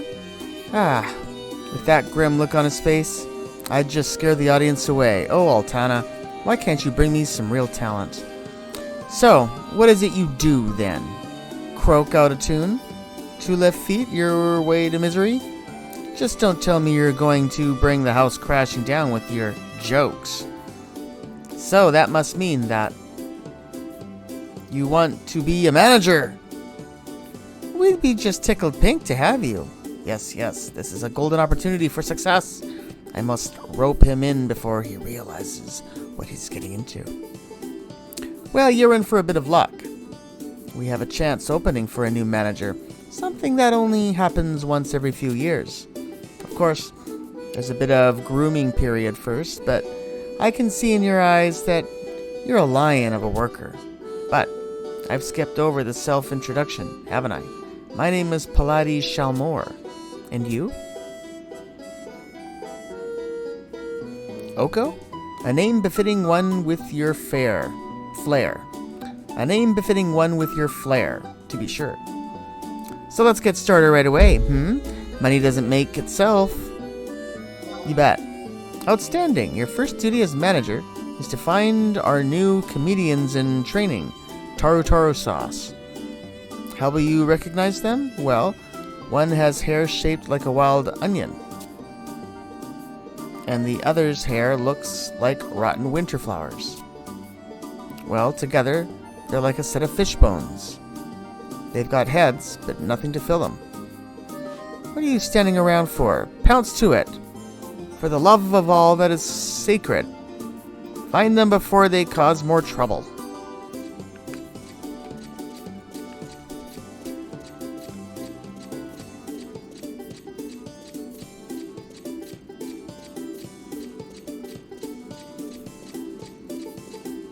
Well, here we are in J11, so we're looking for some crates. Here we are, mischief marker. Let's click this.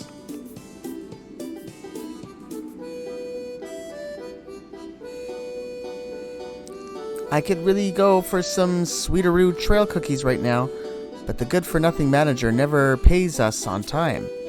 I understand why. We're just Wookiees. But my tummy-wummy, you think we could find work as gourmet journalisteroos? Comedic talentaroo like us have to be well-rounded after all. Come on, the juicy-woosiest work is reserved for performers who've been at it for years and years. My heady head hurts. Couldn't they at least let us practice?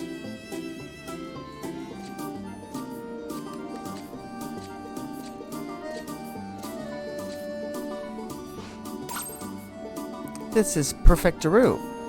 We'll get that piece of Humochi-headed guy to help us out. Excuse me, sir. We're a really famous comedic duo, I think.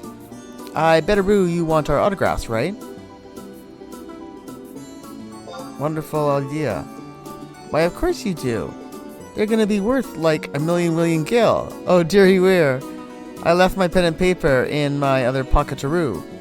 What to do? Our fans adore us so much that we always try to keep something on us to autograph.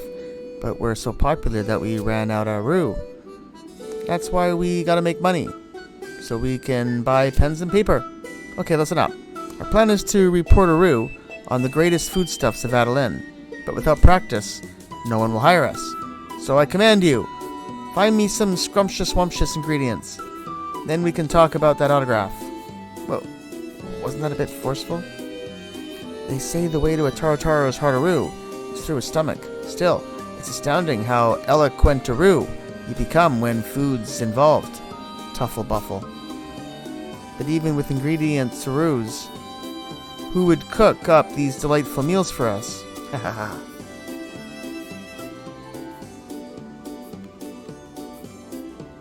Who else, silly Willy? Can't you tell by my stunning Culinarians Guild outfitaroo? Of course, I always was better at eating. Don't try to obfuscatearoo the truth. You put on that outfit, snuck into the guild, and inhaled everything on the shelf, and then tried to make a break for it when they found you. It's not my faultaroo that their foul mushroom souffle made me lose my lunch. But what's important to Roo right now isn't the past. It's the future.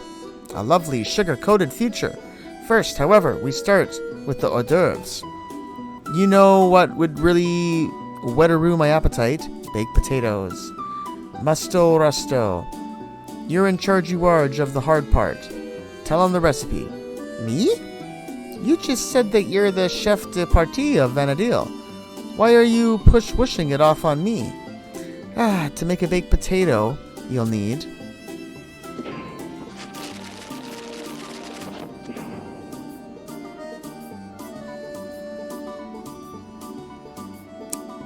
Fire crystal, stick of Selbina butter, Popoto, dance shroom. Who would add dance shroom to that? With the way they wiggle in my stomach, I might as well become a streetaroo performer. With a tummy like yours, the only street performance you'd be able to do would be belly-welly dancing. I can hear the pangs of starvation taking root. Bring me the stuff before I wither on the vine. You can forget a roo about the dance rooms, but not the crystal. Remember the crystal. Alright, so a potato and stick of... Yeah, I got all the ingredients. Trade all those items with the crystal. I guess is why they're emphasizing. Oh, that's a cluster. No, we don't want to give that. Cancel, hold on. First I have to turn that cluster into crystals. Alright. So here we go. So the mischief marker... Trade a 1 crystal, a Popoto, and some Selbina butter. Geez, how long could it possibly take to find some dance shrooms? You're just lucky wucky I'm not any more emaciate-a-rude than I already am. Okay, let's get to it.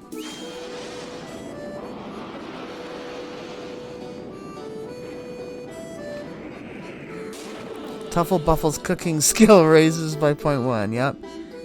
You made a baked potato. I told you, Musto Rusto, you can always expect to rue the best from the king of the kitchen. That old guild leader better watch out, because a new chef is in town, and his name is Tuffle Buffle. Just give me a few more hours. Hours? I thought you were starving. Oh, forget it.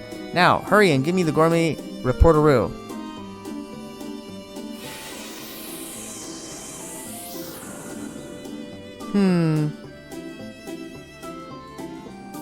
It clings to the teeth like a sticky wicky piece of candy. Reminds me of a block of animal glue. Its pungent to-roo stench and overpowering aftertaste. It's wonderful. More like something you would just throw in the trashy wash. And how would you compare it to a block of animal glue? Like you've ever eaten one before. All this complaining doesn't befit-a-roo you. You should be on your knees thanking me for such a wonderful, detailed analysis. Oh, hush. Now, time for the main dish. You know what would really whet-a-roo my appetite? Dolmal steaks. Musto Rusto, you're in charge of the hard part. Tell him the recipe. Can you do anything else besides eat-a-roo? To make a dolmal steak, you'll need...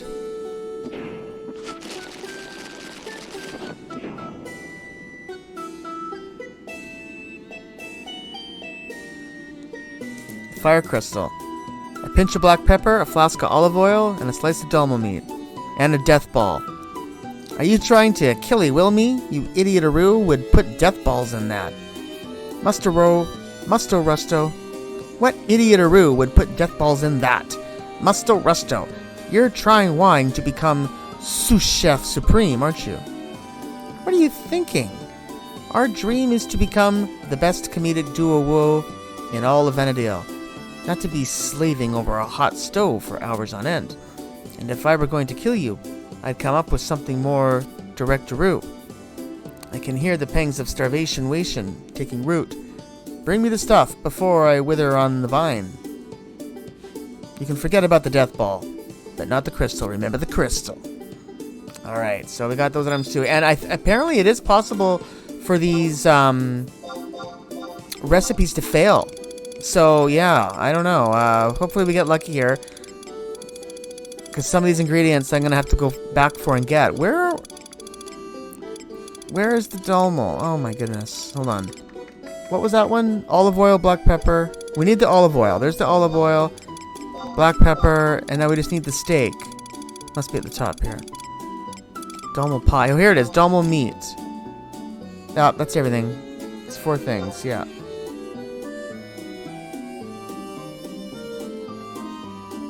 Geez, how long could it possibly take to find some death balls? You're just lucky-wucky I'm not any more emaciated than I already am. Okay, let's get to it.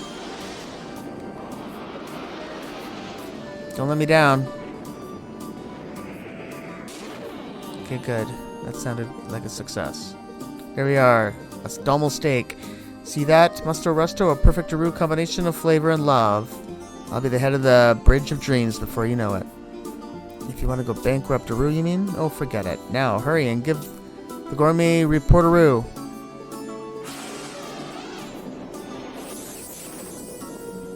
Munch, munch. Yes, the oil coats the roof of my mouth. It's like slurping wurping on a vial of slime oil. The meaty juices assault through my throat with the fury of 1,000 moblins. Outstanding! More like something you would just throw in the trashy wash. And how would you compare it to a vial of slime oil? Like you've ever eaten wheaten one before. All this complaining doesn't befit Aru you. You should be on your knees thanking me for such a wonderful, detailed analysis. We've partaken of appetizers and devoured the main course. All that's left is dessert Aru. You know what would really whet Aru my appetite? Baked apples. Musto Rusto, you're in charge you are of the hard parts. Tell him the recipe. Alright, so this is just repeating. So I'll go a little faster through some of this dialogues because it seems to be repeating. But we're going to get a recipe here now for dessert with it. So fire crystal again. Salbina butter, maple sugar, cinnamon, and a fairy apple. And sleep shroom. Oi, oi. What's the big idea? Sleep shrooms. You're hoping to send me to Sleepy Weep with the fishes, aren't you? All of Venadil will be bawling and writhing in anguish if I kick the bucket Aru. Bawling and writhing? More like dancing and singing. I can hear the pangs of starvation rushing. Taken root. Bring me the stuff before I wither on the vine. Yep. No sleep shrooms, and don't forget the fire crystal. Alright, so here we go. Hopefully we get this third one. Oh, yeah, so there's the fairy apple. And then we needed, the cinnamon, maple sugar, and Salbina butter. Yeah, they've added an ingredient to each recipe. Alright, Tuffle Buffle, don't let me down. Yep, get to it.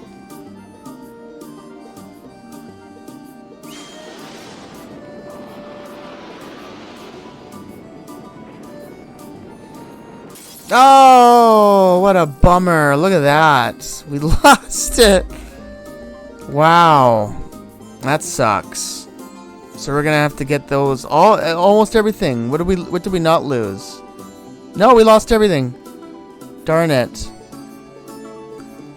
Oh well, I think I can get all those items from the same person at the Food Guild in Windurst. Oh well. Yeah. Wow. Okay, so I'll just go get those items. We'll be back for another attempt. It won't take that long.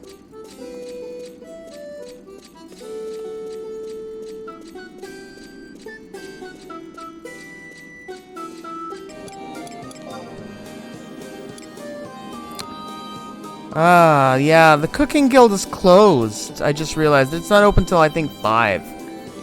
So we'll have to come back to this quest. In the meantime, let's talk to Flappino at I-8.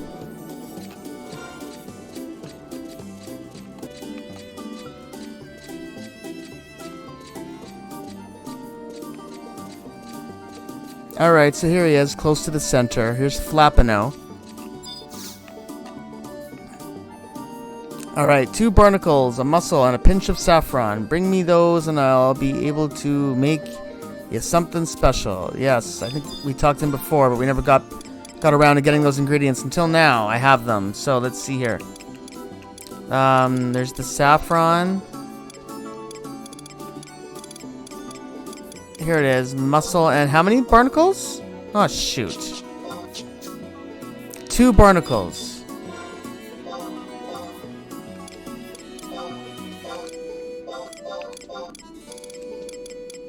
Alright, so there we go. Gotta love that pioneer dependability. Hang on just a tick. Together with what you've brought me, we add some boxes of taro taro rice, flasks of distilled water, wild onions, and bulbs of mora garlic. Plus, you gotta heat it up just right. Not too strong, not too weak. And we're done. My famous plate of Flappino's paella. Bet your mouth's starting to water just looking at it.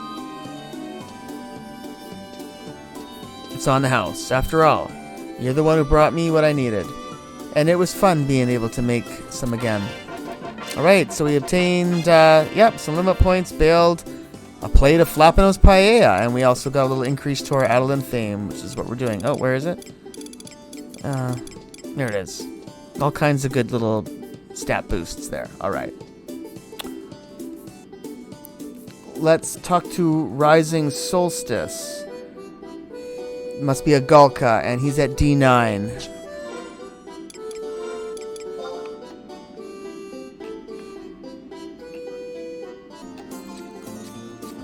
Here he is, was one of the guards. Rising Solstice. I'm gonna talk to him. I thought I sent you out on patrol. Are you purposefully trying to scare our people? Now go. So I guess I already talked to him before. I don't remember what the conversation was about, though. Let me see here. Oh, so he gives us a key item of the Western Adeline patrol route. So...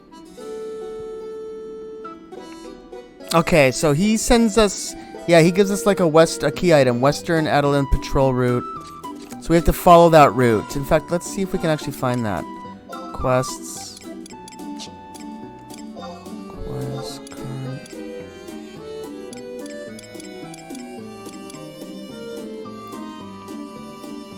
yeah, it's this one. A certain substitute patrolman. Doesn't say the route on here. I don't know. I'm just gonna follow the route that it's telling us on the online guide. So, the first place we're gonna go is to the Pioneers Coalition, and we want to talk to Zaoso.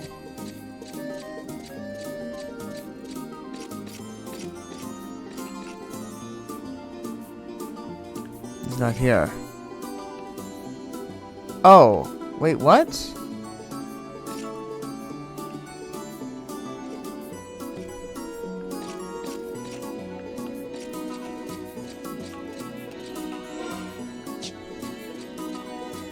Oh, here he is outside. I don't think I've ever talked to this guy.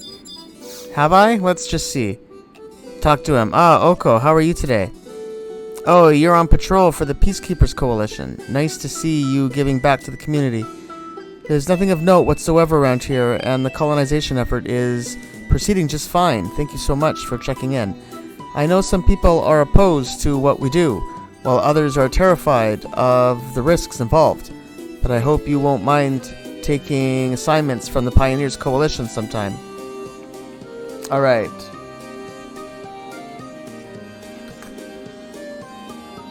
Can I talk to him again, I wonder? I welcome you with open arms. Yeah, okay. So next we're going to go to the Couriers Coalition. Just easier to use these warps because it'll just tell you where... yeah. Couriers.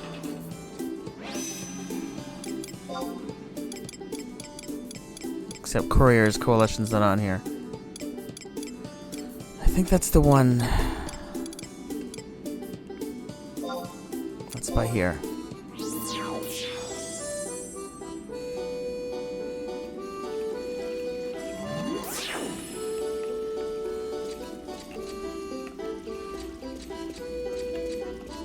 Alright, so yeah, here we want to talk to Clemar, outside of the Couriers Coalition. Hi there, welcome to the Couriers Coalition. What? You're making rounds to see how things are? No need to worry about us. It's all going well. Shipments to the coalitions are okay. Shipments to the frontier are okay. We have all of the local deliveries covered, but we always ask pioneers to transport jungle-bound cargo. I hope you'll, help us out with that stuff in the future. Alright, so now we want to go to the waterfront.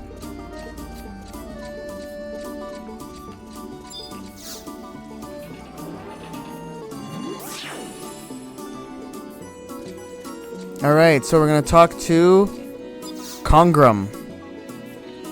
Anything remotely important to life in Adolin is pioneering winds up in this warehouse. Why do you want to know? Ah, so you're filling in for the regular patrolman. No wonder he hadn't come by yet. Anyway, no problems on the Adolin waterfront. Stop dawdling and go help some people who need it.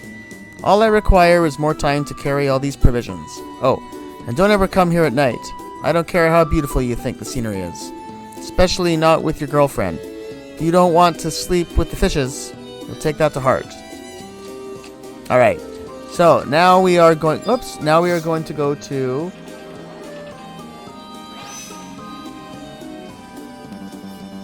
the Plateau Triumphus. Whoops, I'm not sure exactly where that is. Let's see. Oh, that one there. Yeah, right, okay, that's the middle fountain.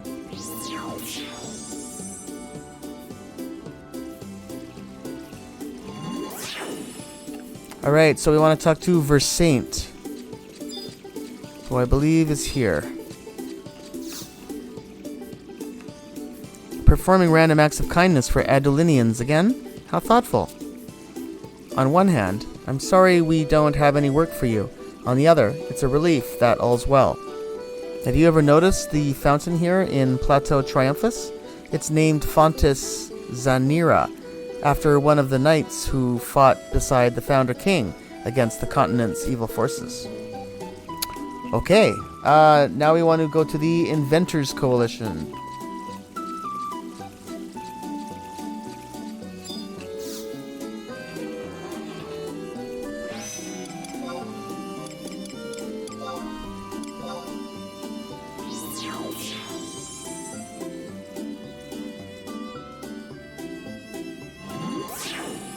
Alright, and we want to talk to Shippy Lolo. Here she is right here, or he. I think it's a she. If you're here seeking the brighter-ruest minds in all of Adolin, then you're in luck. Welcome to the Inventors Coalition. Or maybe you've come to gaze longingly at me, the best coalition's posteroo girl. On patrol, you say? Let me think. Do we have any tasky wasks that require your assistance? Well, currently working on all the gadgetaroos in need of repair. That fertilizer has been sent to the Civic Arboretum, and I believe our research into Mog Garden construction is progressing well. The only thing I can think of is how we sometimes run out of materials. We wouldn't have to worry if you'd take some assignment-aroos from us, though. You know, the more jobs you undertake, the more you get to see wonderful little me. Alright, now we want to go to the residential area.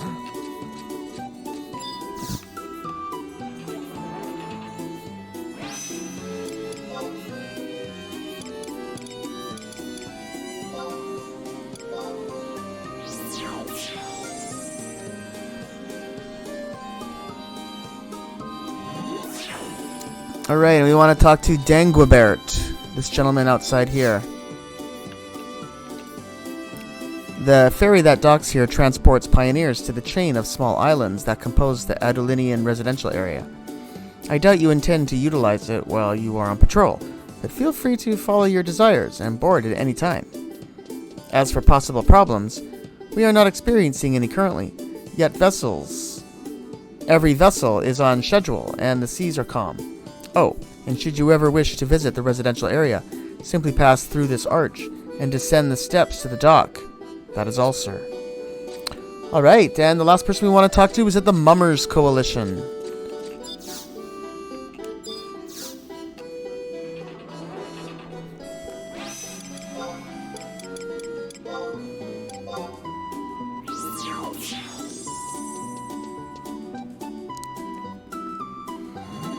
So we want to talk to Nylene.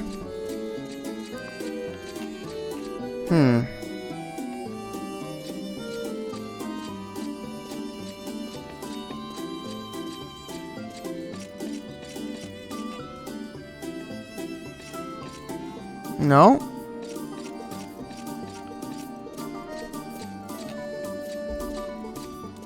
Nylene. She must be around here somewhere. Ah, you're way over here. We're always glad to have people come inside the Mummers Coalition. Hey, I just made up a theme song for us. Want to hear it? I love fun, fun loves me. You're on patrol. Sorry. Adelaide's finest have nothing to worry about. All the people here are happy and content. We try our best to have everyone in the city get the most out of life.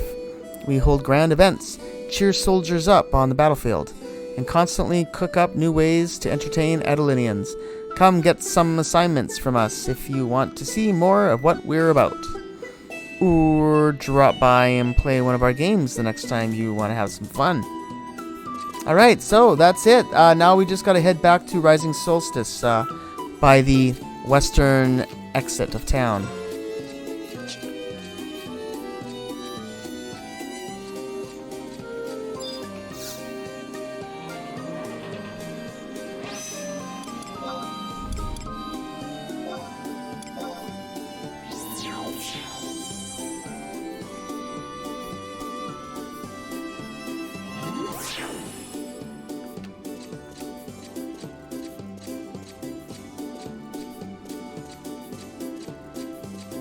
Alright, so here we are. We'll talk to Rising Solstice.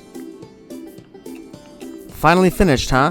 No one was troubled by anything? Good. Speaking of trouble, everyone in the Peacekeepers Coalition makes ridding our city of it their #1 priority. There's no room for those who can't follow this mantra. That's why we'll be punishing the person you replaced today. Patrolling the streets is not our only tactic. We also look out upon Adeline from guard towers and the city walls.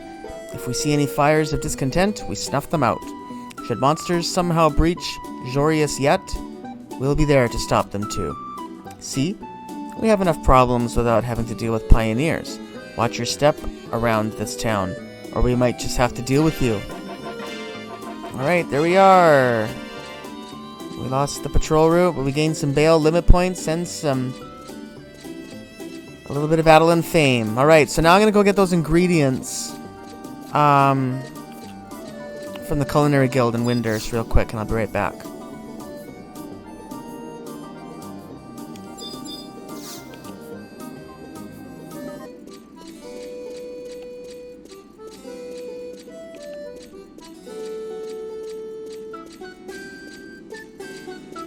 Oh, is this it? I know, I'm kind of lost.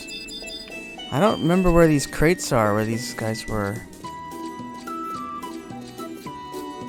Oh, here we go. Oh, here we go. This is it. Yeah, okay. Let's see. We'll click on it. Forgotten already? Oh, did they just tell you again? Oh, shoot. Okay, we'll just skip this.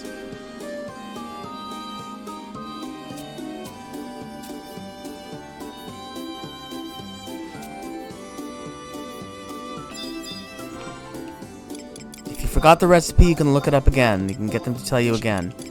Fairy apple. Cinnamon, maple sugar, and Sabina butter.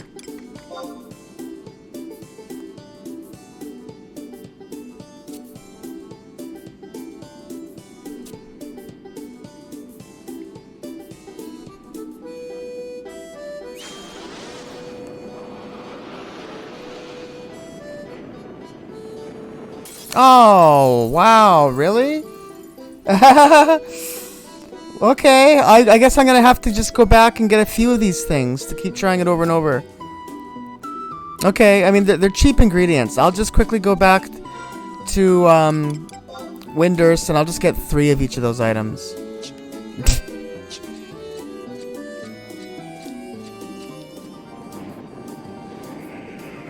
Here we go. So 3rd time's a charm. And we get a baked apple. What did I tell you, Musto Rusto? Next stop, headmaster at the School of Magic. What happened to the whole head of chef idea? Plus, Professor Koromoru won't be happy-wappy to hear you want to usurp him. And besides, we're too lowbrow for something so magnificent-a-roo. Oh, forget it. Now, hurry and give the gourmet report-a-roo.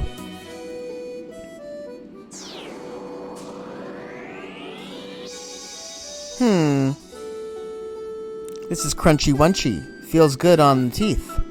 It's just like eating a crawler calculus. It leaves sharp pricklies in my mouthy mouth. Yes, this is stupendous. More like something you would just throw in the trashy wash. And how would you compare it to a crawler calculus? Like you've never eaten one before. Like you've ever eaten one before. All this complaining doesn't befitteroo you. You should be on your knees, thanking me for such a wonderful, detailed analysis. Alright. I've heard all this. Why, yada. It was you who scarfed down my lunchy wunch when I wasn't looking, you obnoxious onion head.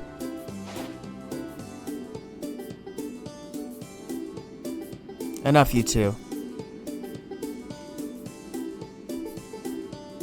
How many times do I have to remind you? If you don't practice your shtick, you'll never make it out of the litter box. Ah!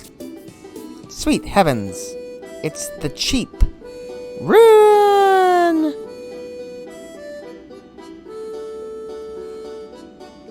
Cheap? Who are you calling cheap? It's Chief, you ungrateful morons! And they're gone. Ah! I do owe you my thanks, however. Tartare sauce didn't get into any major mischief. Congratulations, you've officially passed the test. Your autograph? It wouldn't be worth the paper it's written on. Besides, how are they going to know how to do autographs without you, their manager, to guide them? Here, give them a sample of writing down your name on this paper.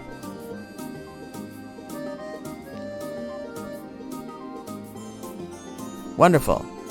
Now you're a true apprentice manager in my employ. Oh, and one more thing. Apprentice managers don't get a salary. Work hard, and maybe we can renegotiate at a later date. Well, what are you waiting around for? Go and chase after those two incompetent fools.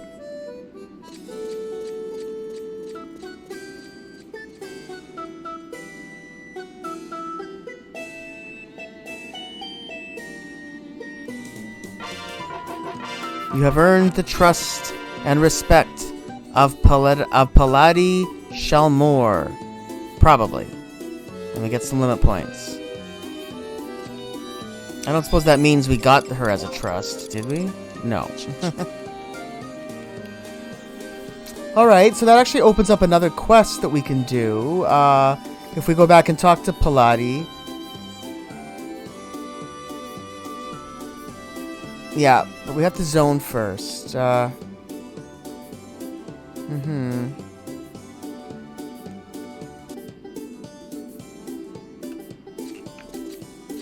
First thing, I want to go back to the residential area and look for someone named Clotaire.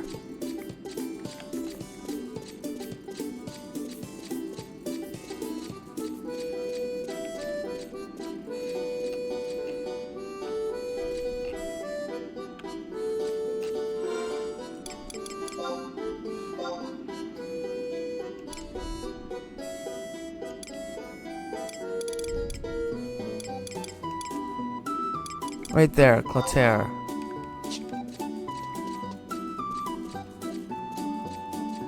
Alright, looks like a little kid. Let's just quickly talk to him. Excuse me, mister. Is that a fantastic Adelan Imperial Liberators badge I see? I'm Clotaire. I just joined the Liberators a couple days ago. I want to be a pioneer just like you someday. But my parents say I have to go to school first to learn more about the world. For one of my class projects, I'm studying about Adelin's soil quality. Sounds fun, doesn't it? But it's not easy. I need a hunk of bedrock, but I can't get hold of one myself. But if you're a pioneer, it must be really easy for you, right? I'd be super happy if you could get one for me. Okay, so we need to excavate a mineral vein in order to get a hunk of bedrock key item. So the easiest way to do that is to go to our Mog Garden.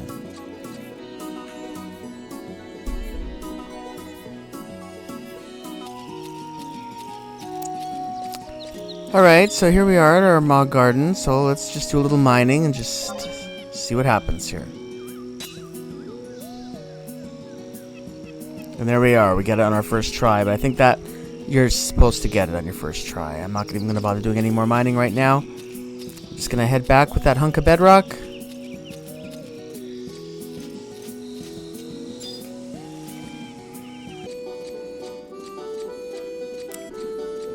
We'll talk to Clotaire again here as soon as he appears. There we are.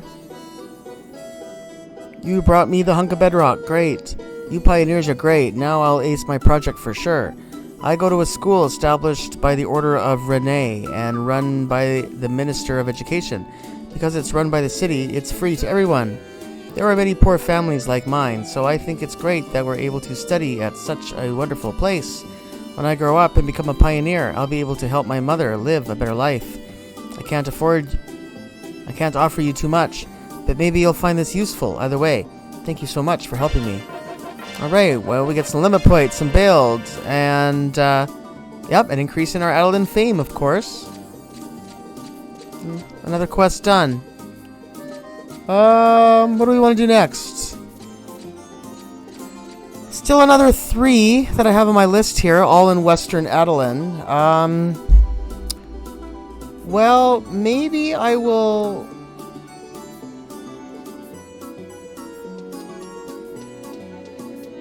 I think I'm gonna follow up with Paladi Shalmore at the Mummers Coalition. And see if we can get more of that storyline.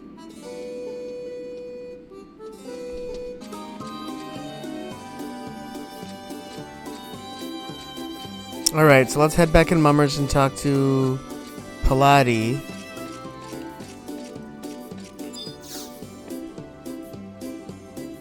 Mutter, with those 2 running around, I can't even focus on my work. Oko, don't forget the most important task at hand. Keep Taro Taro Sauce out of trouble. Well, your days as an apprentice manager are numbered. Hold on a sec. I think we might need to either wait a game day then. That might be what's going on here. Let me just see here. Yeah, we didn't get the right key item. So, yeah, we have to wait a game day. Darn it. Okay, we'll come back to that one. Alright, let's go see Amchuchu at the Inventors Coalition.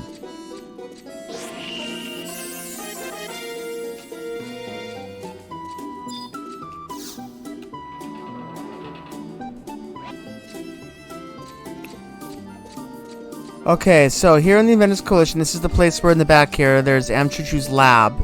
So here's the door for Amchuchu's laboratory. We did a quest for him before, but now we can do another one.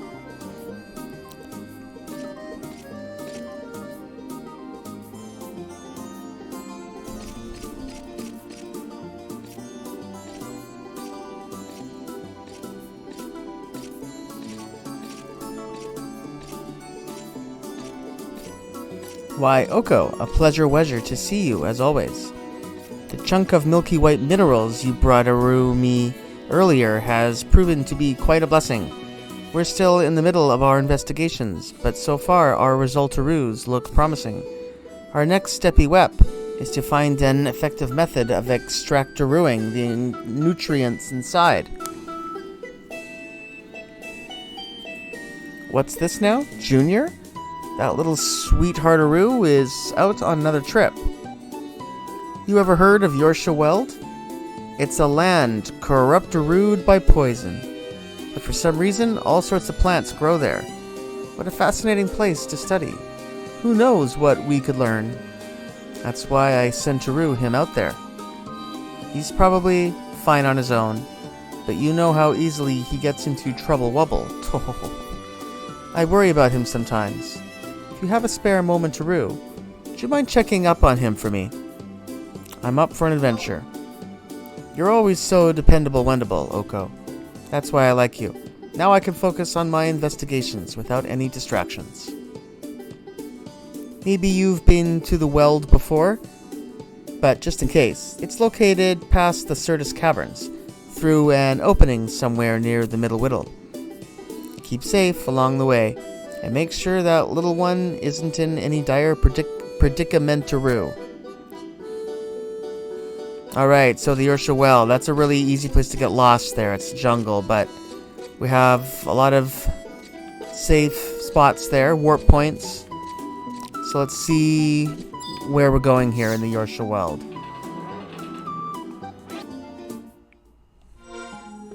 Okay, we're at J8 right now. Of course, here in the Ursha Wild, we can stay on our mounts for protection. So I'll stay on my chocobo until we figure out where we're supposed to be. But basically, we are trying to get to I-7, which is just a little bit northwest from us. Yeah.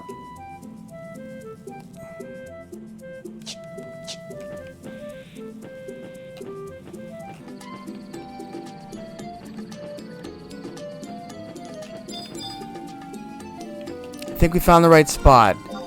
Kind of got a little bit lucky. I tried to follow the map online, but yeah. So I think this is it. Okay, so here's the Ergon Locus.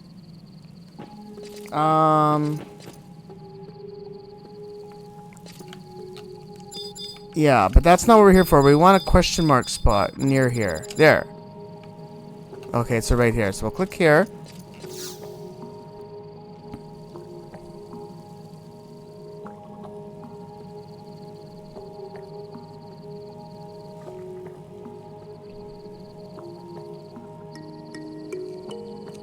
How odd. The soil and plants here don't seem to be suffering from the corruption that the surrounding area does. I wonder if it means that the energies of the Ergon Locus here have some sort of cleansing effect on the land. There's only one way to find out. Take a sample and bring it back to the Coalition for analysis.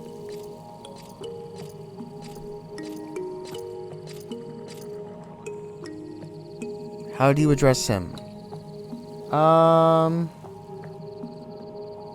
Midris. Ah, don't sneak up on me like that. I thought some strange beast had come to eat me alive. Oh, but look who it is. Oko, come to bother me again, no doubt. Wait, Amchuchu sent you again, didn't she? I swear, that woman put half of the energy she spends worrying about me into her work.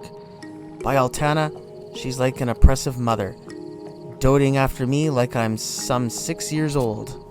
Huh. There are worse things, I suppose. If she sent you here, then she must have also mentioned that I'm here to study the ecology of Ursha Weld. It's really something else. All manner of plant life sprouts up like weeds despite the poison saturating the soil. But here, right where we stand, the land suffers no ill effects at all. If we can figure out why, then we'll be able to create an even more potent fertilizer. That's why I'm out here in the middle of nowhere, to collect samples and return back.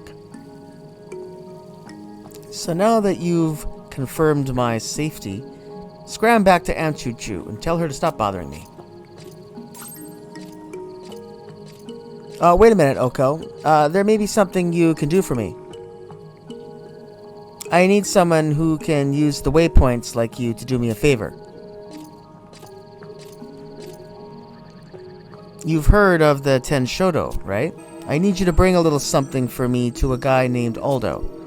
It's a document containing information about the explosives I used in Sirtis a while back.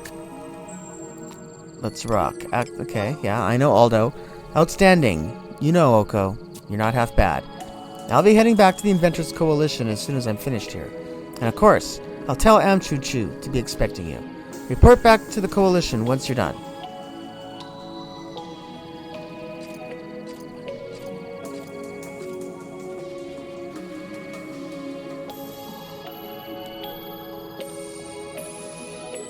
I've got enough plants for now. Just need to take a couple soil samples.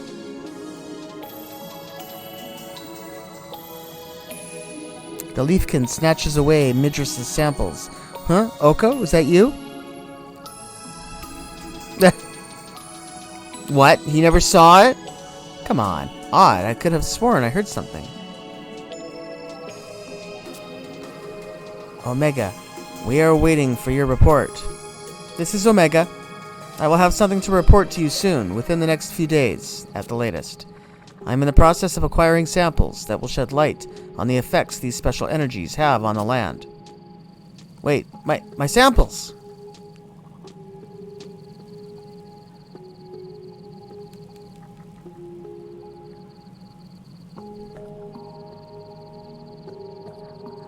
No!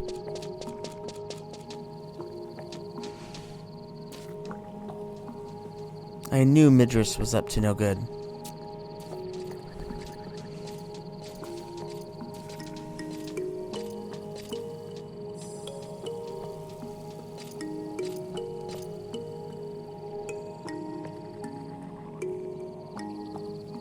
Oh, what's this then?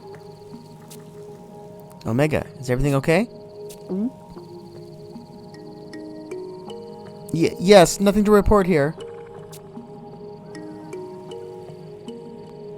You are not Omega. The link pearl shatters into grains of dust. Damn it! I should have just kept my mouth shut. On the bright side, now I know that Midris has been communicating with someone. There's no time to waste. I must report this to Gratzig immediately.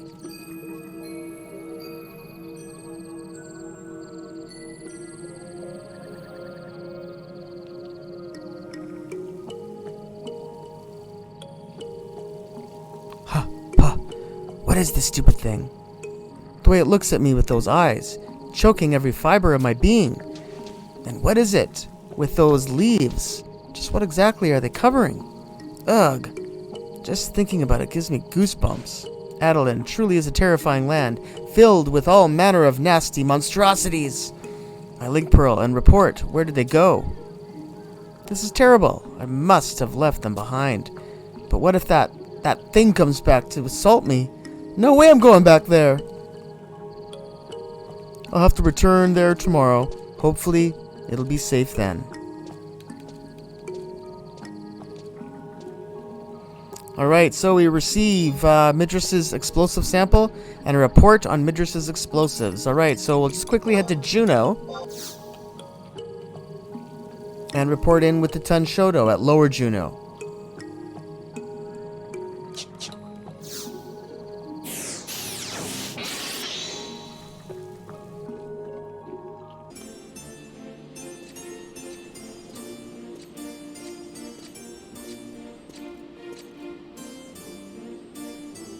Welcome to the one and only Tunshoto. If you're looking to purchase something, the counter is right over... Hey there. Is it ready? It's in the drawer, as always. Go back there and have them bring it out. So, how have you been? You know how it is. Always in search of something juicy that'll make some quick gill. Huh. You and I both know that things are never that easy.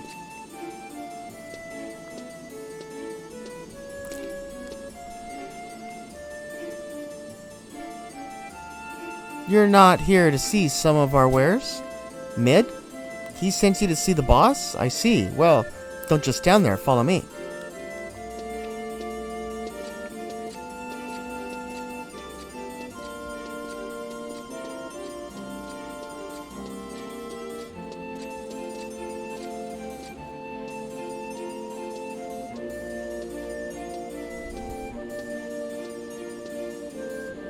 A guest? Oh, hey, it's Oko. He says he's here on an errand from Mid. Got something to give you. From Mid? So you've come all the way from Adalin, then? Aha. You applied for that pioneer nonsense, did you? Well, what you do is your business. Let me see what Mid had you bring. You hand over the sample and the explosive. Then the report on Midris's explosive. Oh, he made a new kind of explosive, did he? Using a chemical reaction to set things in motion? Sounds exactly like something he would do. Oh, there's more? What's this now? Some kind of report detailing information on Adelin's technology and organizational structure. Somehow, I don't think he meant for us to have this. What could he possibly be on about? Boss, If Sid were to find out about this... Oh, I know all too well. His rage would be the least of our worries. Mid might even get himself expelled from Adeline entirely. But we shouldn't stick our noses where they don't belong. This whole affair must never leave these walls. Consider that to be a direct order. That goes for you too, Oko. Pretend this whole thing didn't happen. I'll hold on to this. Nothing good could come of giving it back to Mid. Now, about those explosives. We'll have to do some research on our own before we give a definitive answer. That's our official response.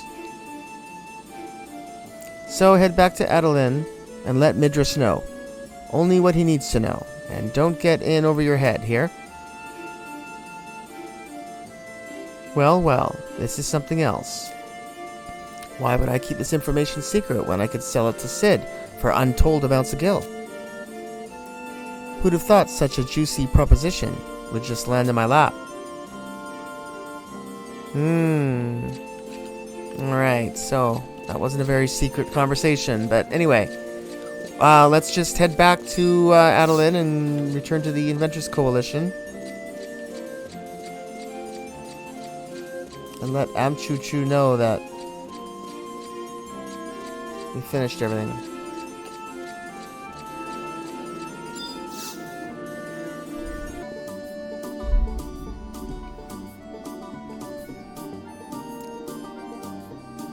For the love of Amchuchu, you're not my mother.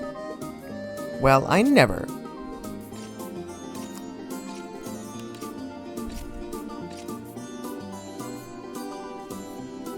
Oh my, Oko. Junior was just telling me about what happened. You made it back. So, what did Aldo have to say?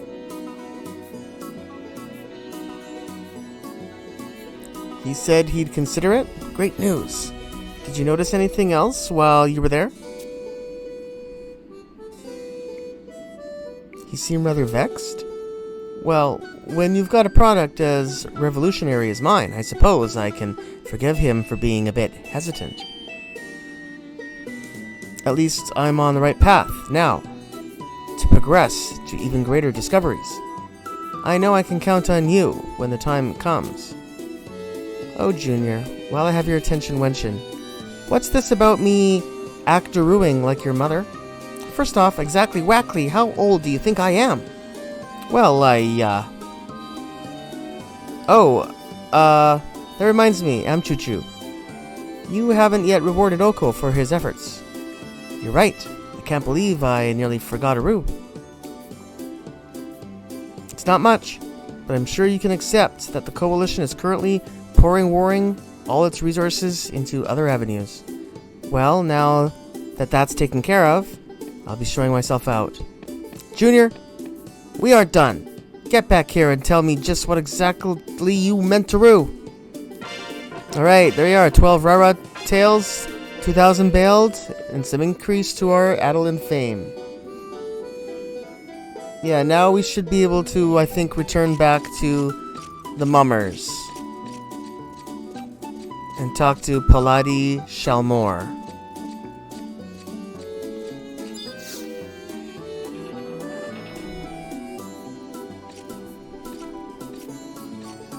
A cup of choco milk, 4,560 gil. A plate of fish and chips, 5,600 gil. A Sonro skewer, 6,832 gil. A stuffed pitaroo, 19,440 gil. A cone of Snow gelato, 3,000 gil. Masad, you good for nothing cur. Just how much is it? It's a total of 39,432 gil, chief. 39,432 gil, are you kidding me? Oko, get over here. Tell me, Mr. Manager, just what do you think the gil we're talking about is for? Do you mean to tell me? I don't know. Your extreme honesty is so refreshing. Not in your wildest dreams.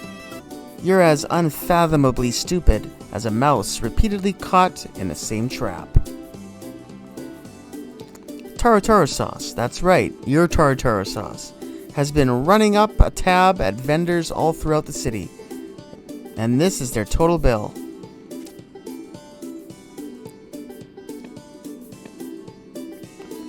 Those bumbling morons spend all their time eating their way throughout the city, but mysteriously never ever have time for work.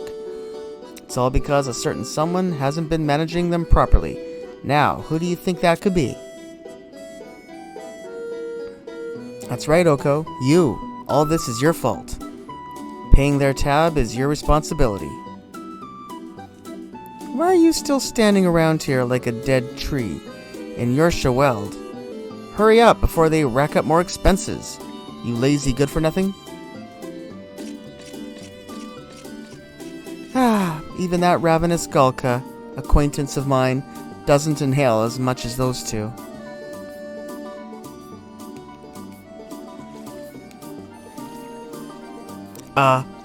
Achoo! Ugh, I must have caught this cold from staying close to the pier for too long. Huh? That was a weird little cutscene. Okay, so we got the tartare sauce invoice. So what do we do with that? Let me just see here. Alright, let's see if we can take a look at it as a key item, I guess.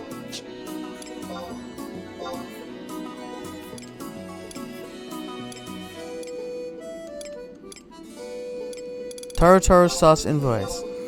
A collection of invoices addressed to the Mummers Coalition, Café des Larmes. Oh yeah, so here's all the amounts. So I guess we have to pay these back. Really, we honestly do. So how much is it?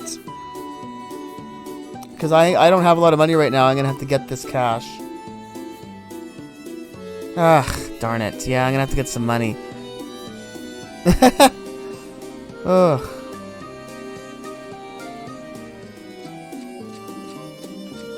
So the first person we got to pay off here is Deflia. She's a baker. She's on the invoice, these people. So we'll trade with her. This is the biggest one. It was 19,440.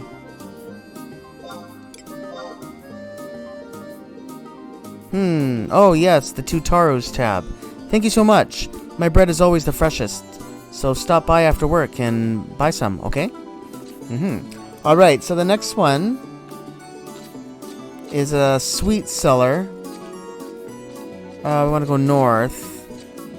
It's at H9, so it should be close. We're looking for Hujette. Looks like it might be a vendor here in town. No, not you. Here it is. Alright, Hujette sells sweets.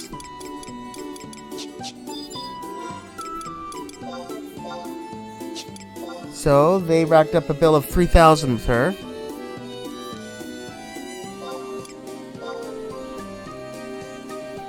Why, hello there. Hear about that tab those two taros ran up? Thanks for your patronage. Must be tough keeping after them, but if you're ever in need of some sweet desserts to calm your nerves, you know where to find me. Alright, so next we want to go to... Oh, Flappino. Yes, well, we know him. Where was he again? Over here somewhere? Yeah, there. Flappino was the one that made the paella for us. So let's trade with him. 5,600.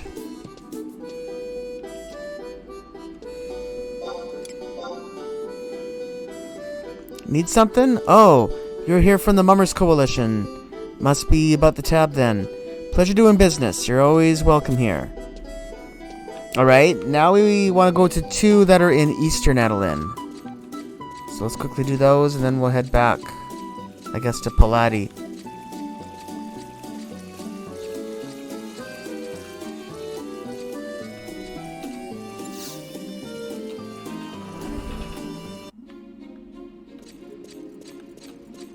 I think here in the cafe area, we're looking for Bernageois. Yeah, right here. And from them they bought, I don't remember what they bought from him, but and he'll probably tell us, but it was 4,560 worth. A fine day to you, sir. I trust you are here about a particular set of customers. Tabs? Thank you for your payment. We look forward to serving other members of the Mummers Coalition. Alright, and then the other person we're looking for is Malgrim, who should be basically west of here.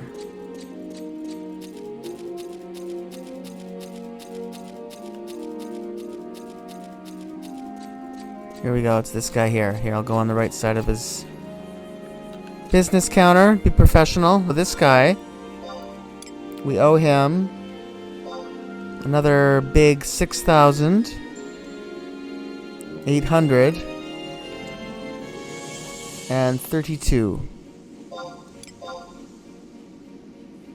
Huh? Here to pick up someone's tab? Oh, the Mummers Coalition, right. Might be a bit late, but it's better than nothing. Just tell those two to keep better tabs on it next time. And now that we've paid off all those, we got the tartar sauce receipt. Alright, so let's head back to, let's head back to the Mummers. And we'll talk to Pelati.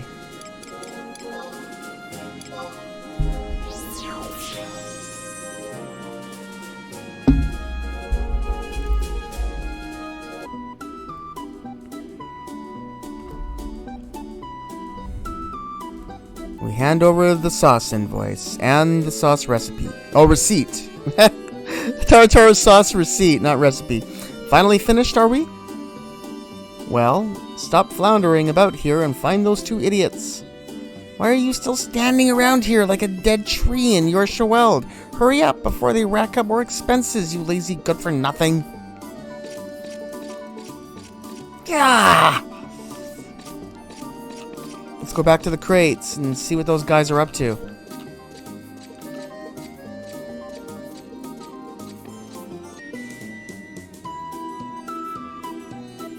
My tummy-wummy feels like it's going to collapse in on itself if I don't get some num-nums soon. Why won't that stupid manager pay our tab? But we're just apprentices, so we can't expect her to do anything for us. Now we've got no other options. Time to break into the raptor pens and munch on some rockberries. Rockberries? Have you lost Rue your mind? Then again, we're talking about Tuffle Buffle. Eating is 95% Rue of what he does.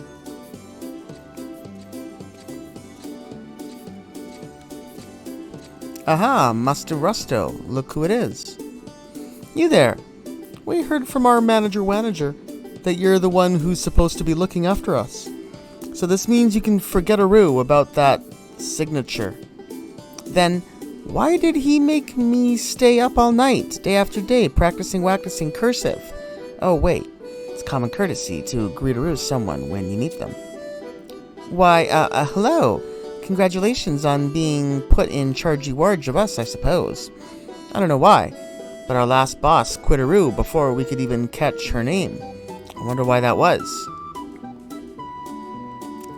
Come one, come all, and savor our lovely bowls of vegetable gruel, made with our most delectable vegetables.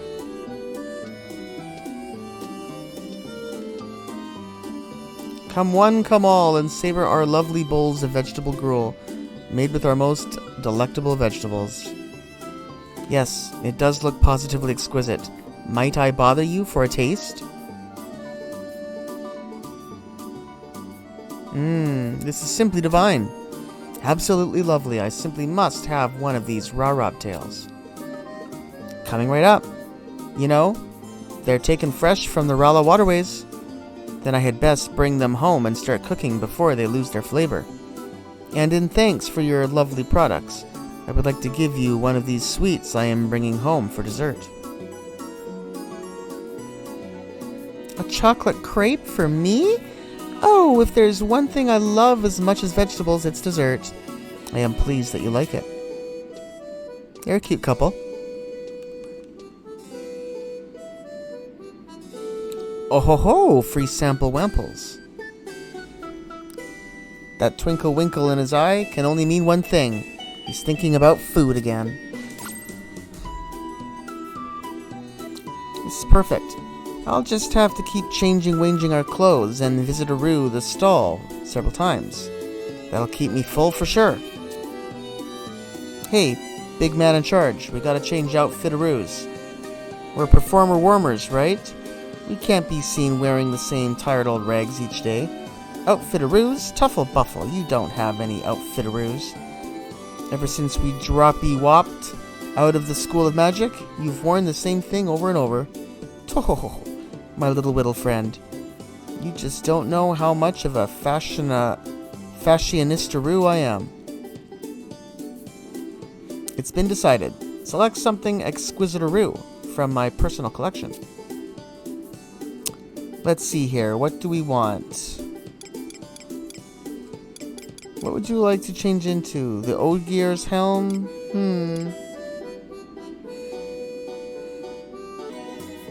I'm not sure. Okay, this is confusing.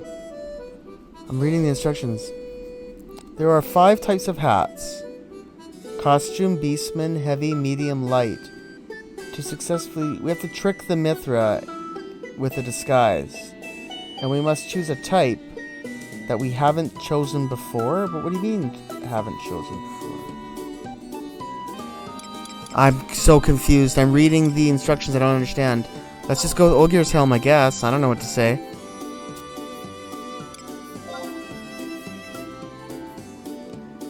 And we have to trick her 5 times, apparently. You sure you were about this? I suppose I should forgive you with you, Musto Resto. A plebeian cannot possibly be expectarude to grasp the intricacies of the fashion world. And besides, my only shirts and pantaroos are from the Culinarians Guild.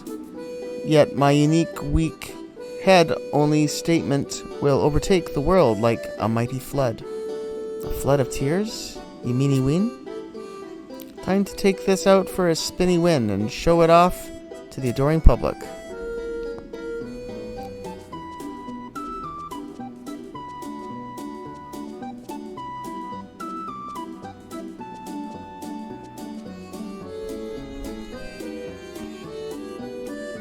Come one, come all, and savor our lovely bowls of vegetable gruel, made with our most delectable vegetables. Why, of course, I will deign Wayne to partake in your offering. And a little switchy witch there. Puff up a little. I suppose-y woes this'll have to do. Much obliged. Come visit us again here.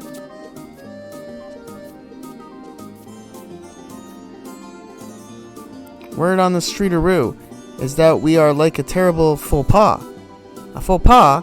We're lucky they don't tariwar and feather us. Stop being such a pessimistaroo. The day of our fashion dominance is soon at hand. Okay, up next. What shall we spill into our mouths? I mean, just slip into next.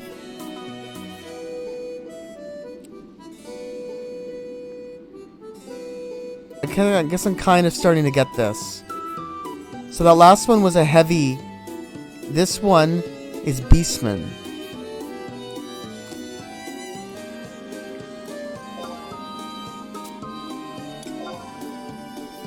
Let's try this.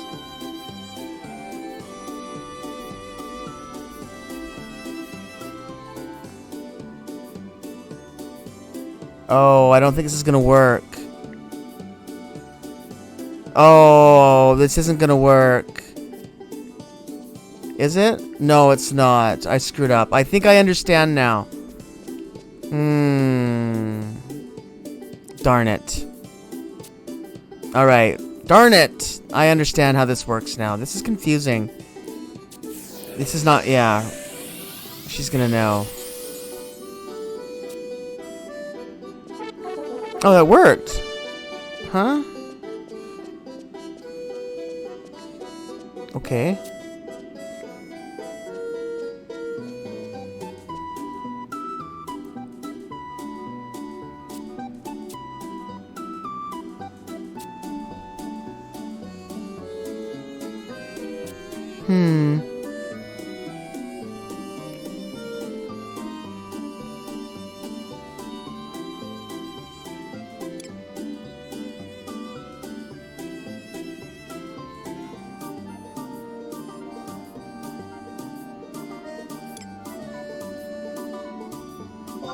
Thomas's hat.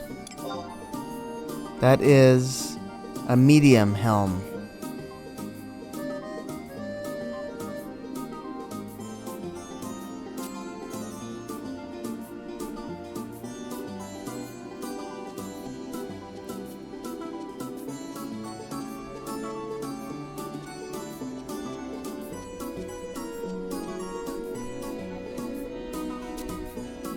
Alright, so he's going for the gruel.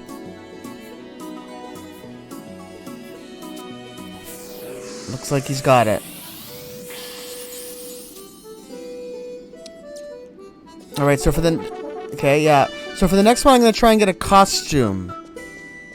Helm.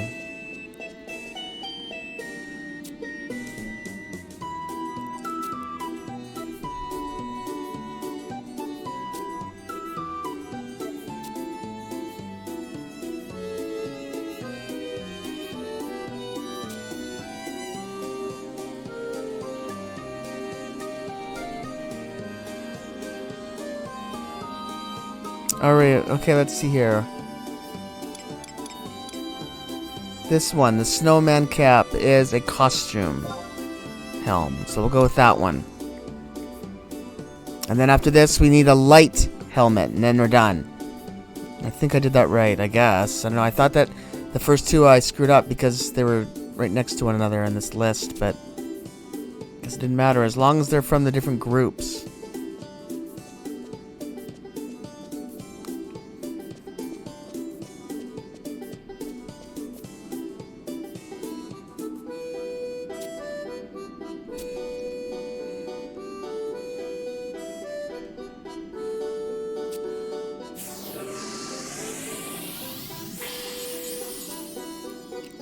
Alright, there we go. That's the fourth serving.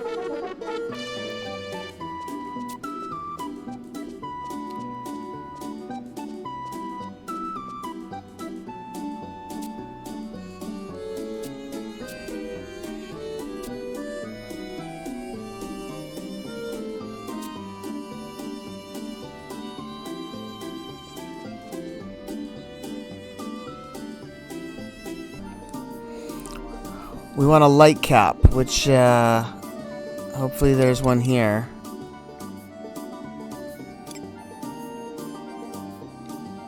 And there isn't. Yeah, there isn't, so... Oh, yeah, this one. The Orvale Corona. That's a light hat. My goodness. Alright, we'll go with that. And then I think that we should be done. Hopefully.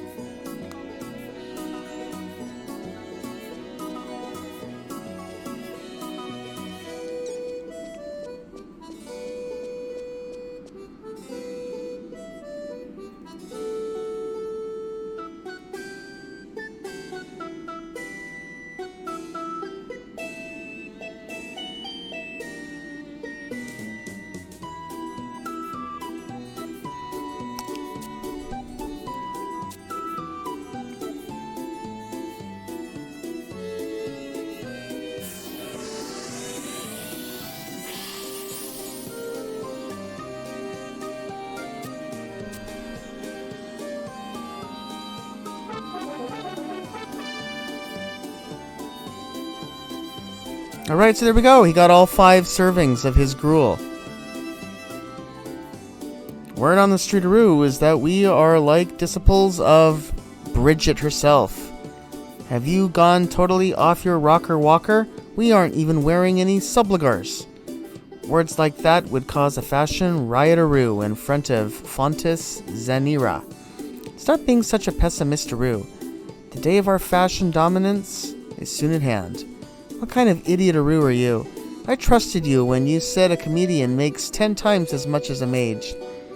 Not only can we not make them cracky whack so much as a smile, but these get-ups make us look absolutely ridiculous. This is the thanks I get after eat-arooing your stuffed pit-aroo when you said you were full. You goblin-brained nitwit-aroo. Why, I oughta. And about that stuffed pit-aroo, when I asked where it had gone after I finished practicing my penmanship-wenmanship, and you told me you had no idea. You were lying the whole time? You obnoxious onion-wonion head. Enough, you two. Look at the two of you cretins. You'd better not be running up another tab after all the work we did paying the first one. Yuck.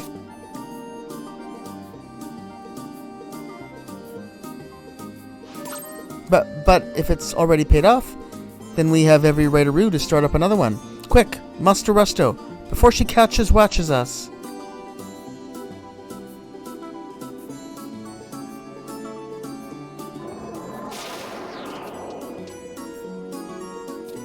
Get back here this instant. Get your butts to work right now, or else you'll regret it. At least that Gulka fool has the sense to do what's asked of him. Oko, go catch them before they bleed us dry.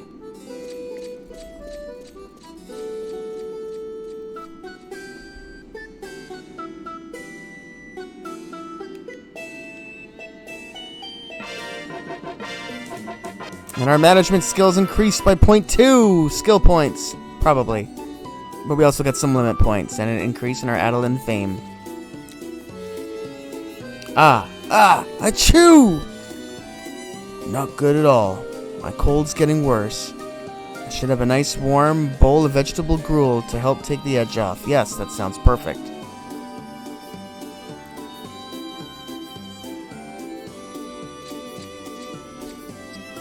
Let's see, let's talk to Minifi Del Kaba. She was the one selling the girl, yeah, I guess oh. She's just the spokesperson. Whoops, no! Stop that. I want to talk to her. No, she doesn't sell it.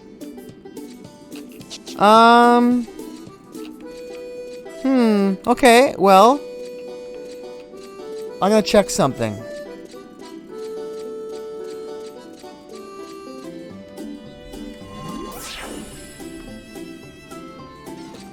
Alright, I want to talk to Westerly Breeze here. Thanks for that bowl of wisdom soup earlier. Phew, my throat sure is dry though. Hey, don't be like that. We're the bestest of all friends for eternity, remember? And since you're such a good friend, I know you'll want to surprise me. Get me a drink made from something that'll knock my tonic off. I can't wait to get my liquid gift.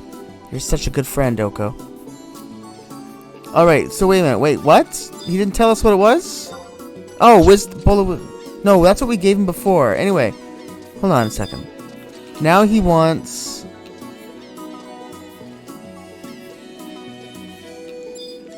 Anyway, I'm not sure where it is. I'm surprised he doesn't tell you what it is, but he wants, where is it? I bought it. Yeah, this one, Goblin Drink. Oh, I didn't like that.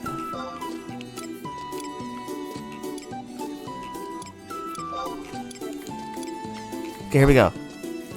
Trade that. Yes, such an intense aroma. So this is the fabled bottle of Goblin's drink.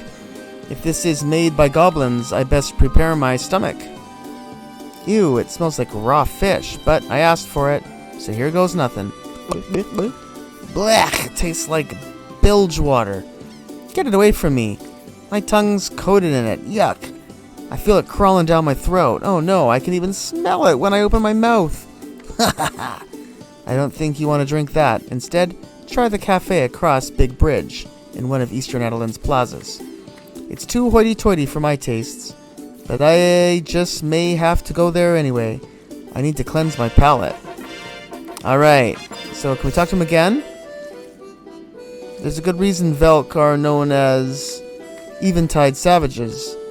They've been trying to razz our sacred city for as long as I remember. I don't care what the old tome in the library says, this is our city now. So he talks about the Velk. Yeah. We'll come back and talk to him again after a game day. But actually there was something I want to just pick up. I want to get some of that vegetable...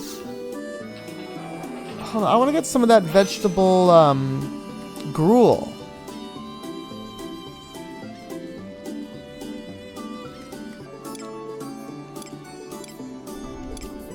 Here it is. There's one available. Vegetable gruel goes for about 3,000. I can afford that.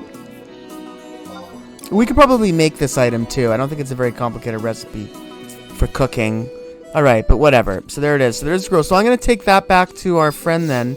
We were getting those cutscenes where he was sneezing, so... I actually did another... That was a different quest. That I just gave him that goblin drink, whatever. But yeah, I think that was implying that our friend here wanted some soup because he wasn't feeling well.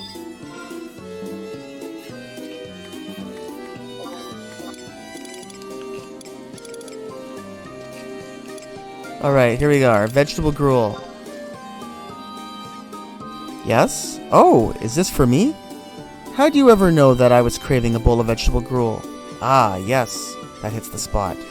You're a real pal. Come on. A little something for your trouble. And look at that. He gives us 19,716 gil, which might be the amount of money. No, it's not nearly as much. It pays back most of the stuff. Well, yeah. It gives us a little bit of money back from... yeah. Oh, you know what's funny? I'm just looking now. We could have given him medicinal gruel and gotten like twice as much. And then we could have gotten double, which probably would have been, yeah, everything we needed. But whatever. Too late now. I don't care. Let's just talk to him again, because I know we can give him one more food item. Yeah, he's talking about Velks, though. So I'll come and talk to him after a game day's passed and see if we can complete one more quest for him. I think that's just about it for now. There was one quest we're currently doing. When we were at the Pioneers, this one, Scaredy Cats. When we were at the Pioneers Coalition, we had talked to these guys, Amon and Blip, and they requested a soil sample from the Czech battlegrounds.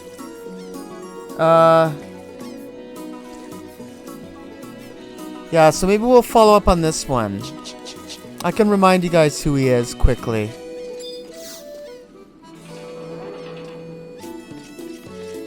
Alright, so here we are. So Amon, and it was Amon and Bilp, his Gulka friend here. Didn't I already tell you where you have to go? Pretty much in the middle of Sizek Battlegrounds. I told you, you need to be more specific. Let me show you on my map. See here, G8. Alright, so let's just do that. Go to the Sizek Battlegrounds at G8.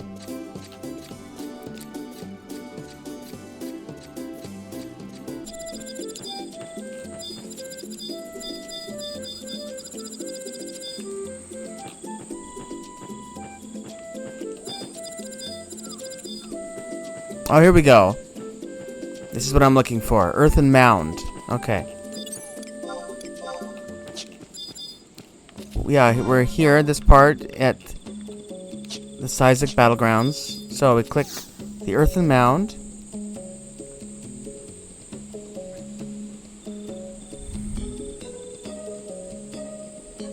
And we collect the soil sample.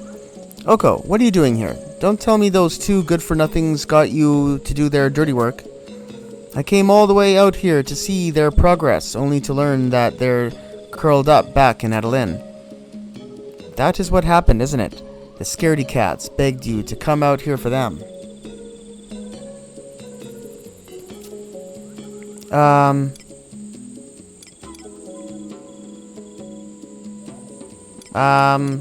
Let sleeping cats lie. You can't fool me so easily. I wasn't born yesterday.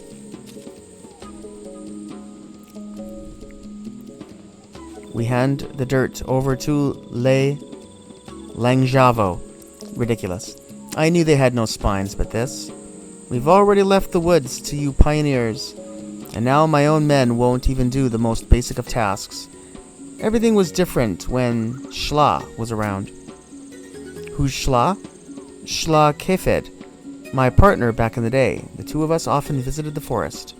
The Pioneers Coalition hadn't yet been established, and it was difficult to get permission to go exploring. We caused the soldiers no end of consternation with the way we went out to the forest during the day and came back late at night. But we were never brave enough to venture into the farthest depths. We promised that we would never go there without the other. The two of us spent many days imagining what awaited us there in the recesses of eastern Albuka. One day, though, Shla chose to head out by herself, and she was never heard from again.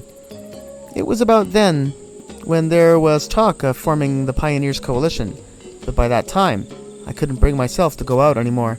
Eventually, I came around, in large part thanks to the way the Coalition looked after me. I vowed that sooner or later I would venture into the forest depths and see what lies beyond. Maester! And now these two decide to show up, screaming bloody murder. You maggots are complete failures, shoving off your workload like that. She found out. But we finally came around. We know this is something we have to do ourselves. We got lost along the way, though, and somehow ended up in the sea gates. And then we saw it, the ghost. Quit pussyfooting around. There's no reason to be afraid. Listen good, at night, ghosts appear. So what? It comes with the territory. But this one isn't like a normal ghost. No one has ever seen one like that before. Fine. If you're that worried about it, I'll go over there and take a look. And Oko, I want you to come along for the ride. So, where did you see it? The road leading to the Certus Caverns. Going by the map. It's... Who needs a map? You're coming with me. Alright, so we want to head to the Certus Caverns.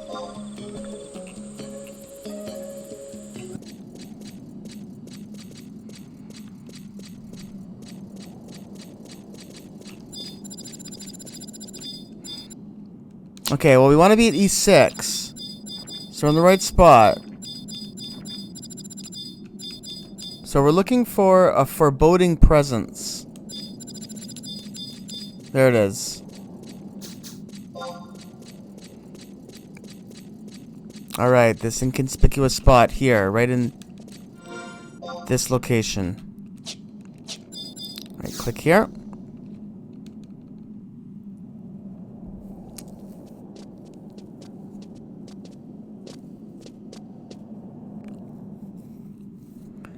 Is it somewhere around here?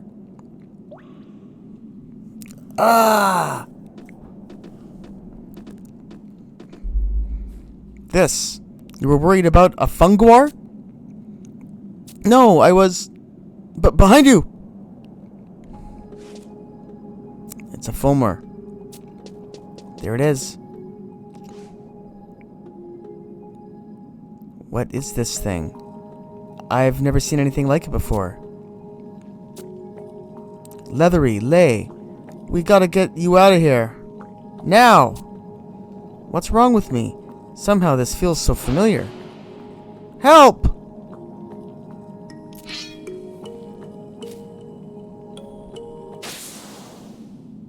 We want to just bring in a few more people here because we're about to just fight a pretty easy battle. I'm not too worried about it, but just in case. And we'll bring in Shantoto for a little magic. That should be good enough. Okay, so let's click the foreboding presence. And somewhere, there he is. The Fulmer Pioneer.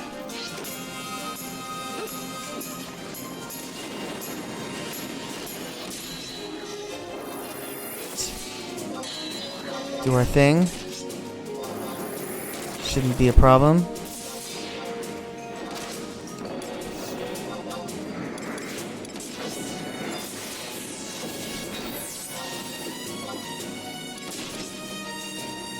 Alright, half done. Looks like he steals TP.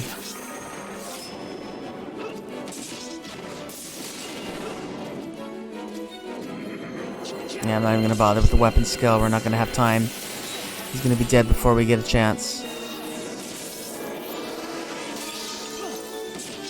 Alright, so there we go. He's dead.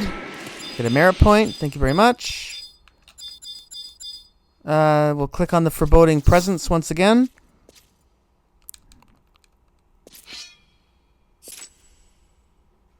We're alive. Wow, adventurers from the Middlelands are unlike anything I've ever seen.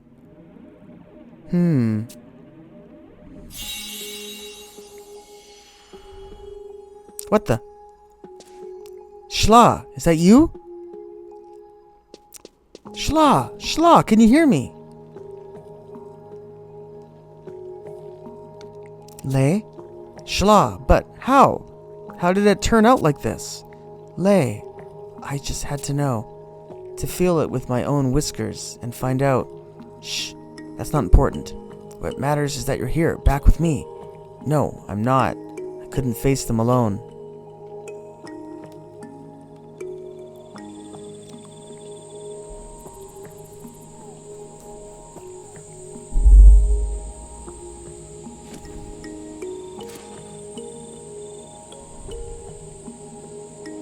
Lay, I should have brought you with me. I realize that now.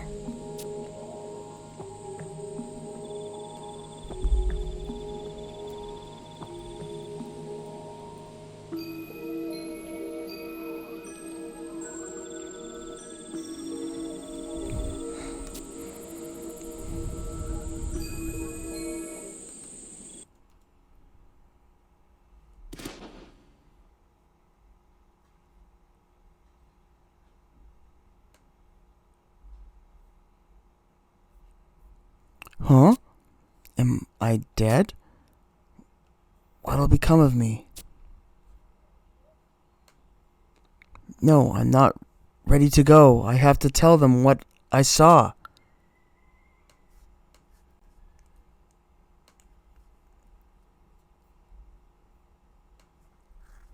Everything's so dark, I can't see.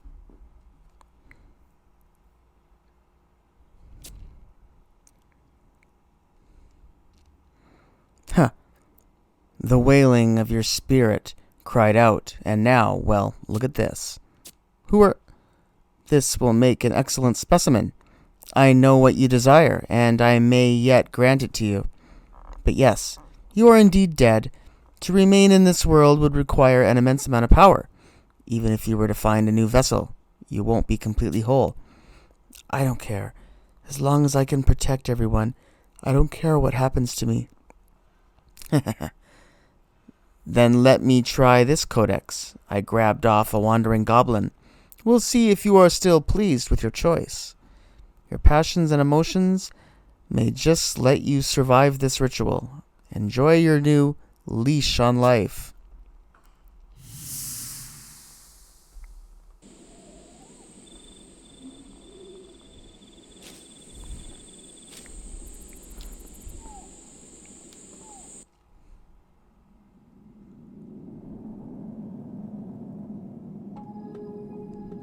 How? You mean you're dead? This is impossible. You're right here. I heard a voice calling out to me. I can't explain it. But whatever it was transported me back here, to this world. Lay, the dangers of Eastern Albuca are graver than you could possibly imagine. Neither you nor anyone else must ever tread upon its forbidden grounds. Those fairy tales we heard as children, true, all of them, down to the last word. Lay, give me your word that you'll never go any further into the woods. Shla? Please, I'm begging you. Shla!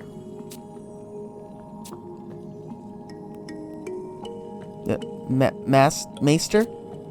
Do you think we should stop the colonization effort? The fairy tales she mentioned, she must have meant the will of the founder. You two boobs think I'm gonna stand down now. But you saw what she had become. Imbeciles. You didn't think a lost paradise was waiting for us, did you? I don't care if we're greeted by the flames of hell themselves. We've got a task to do, and we're going to do it. Maester, wait.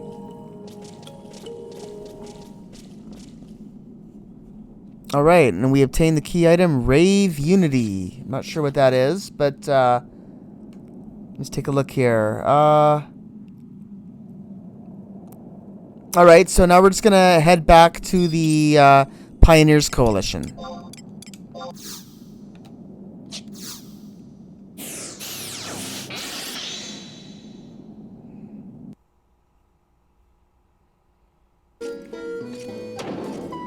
Standing around again, are we? That's enough of that. Quit dilly-dallying and scrub those floors now. Well, we were about to start. You're not even sorry, are you? Well, if you don't care about your job, then I guess that means you don't care about your paycheck.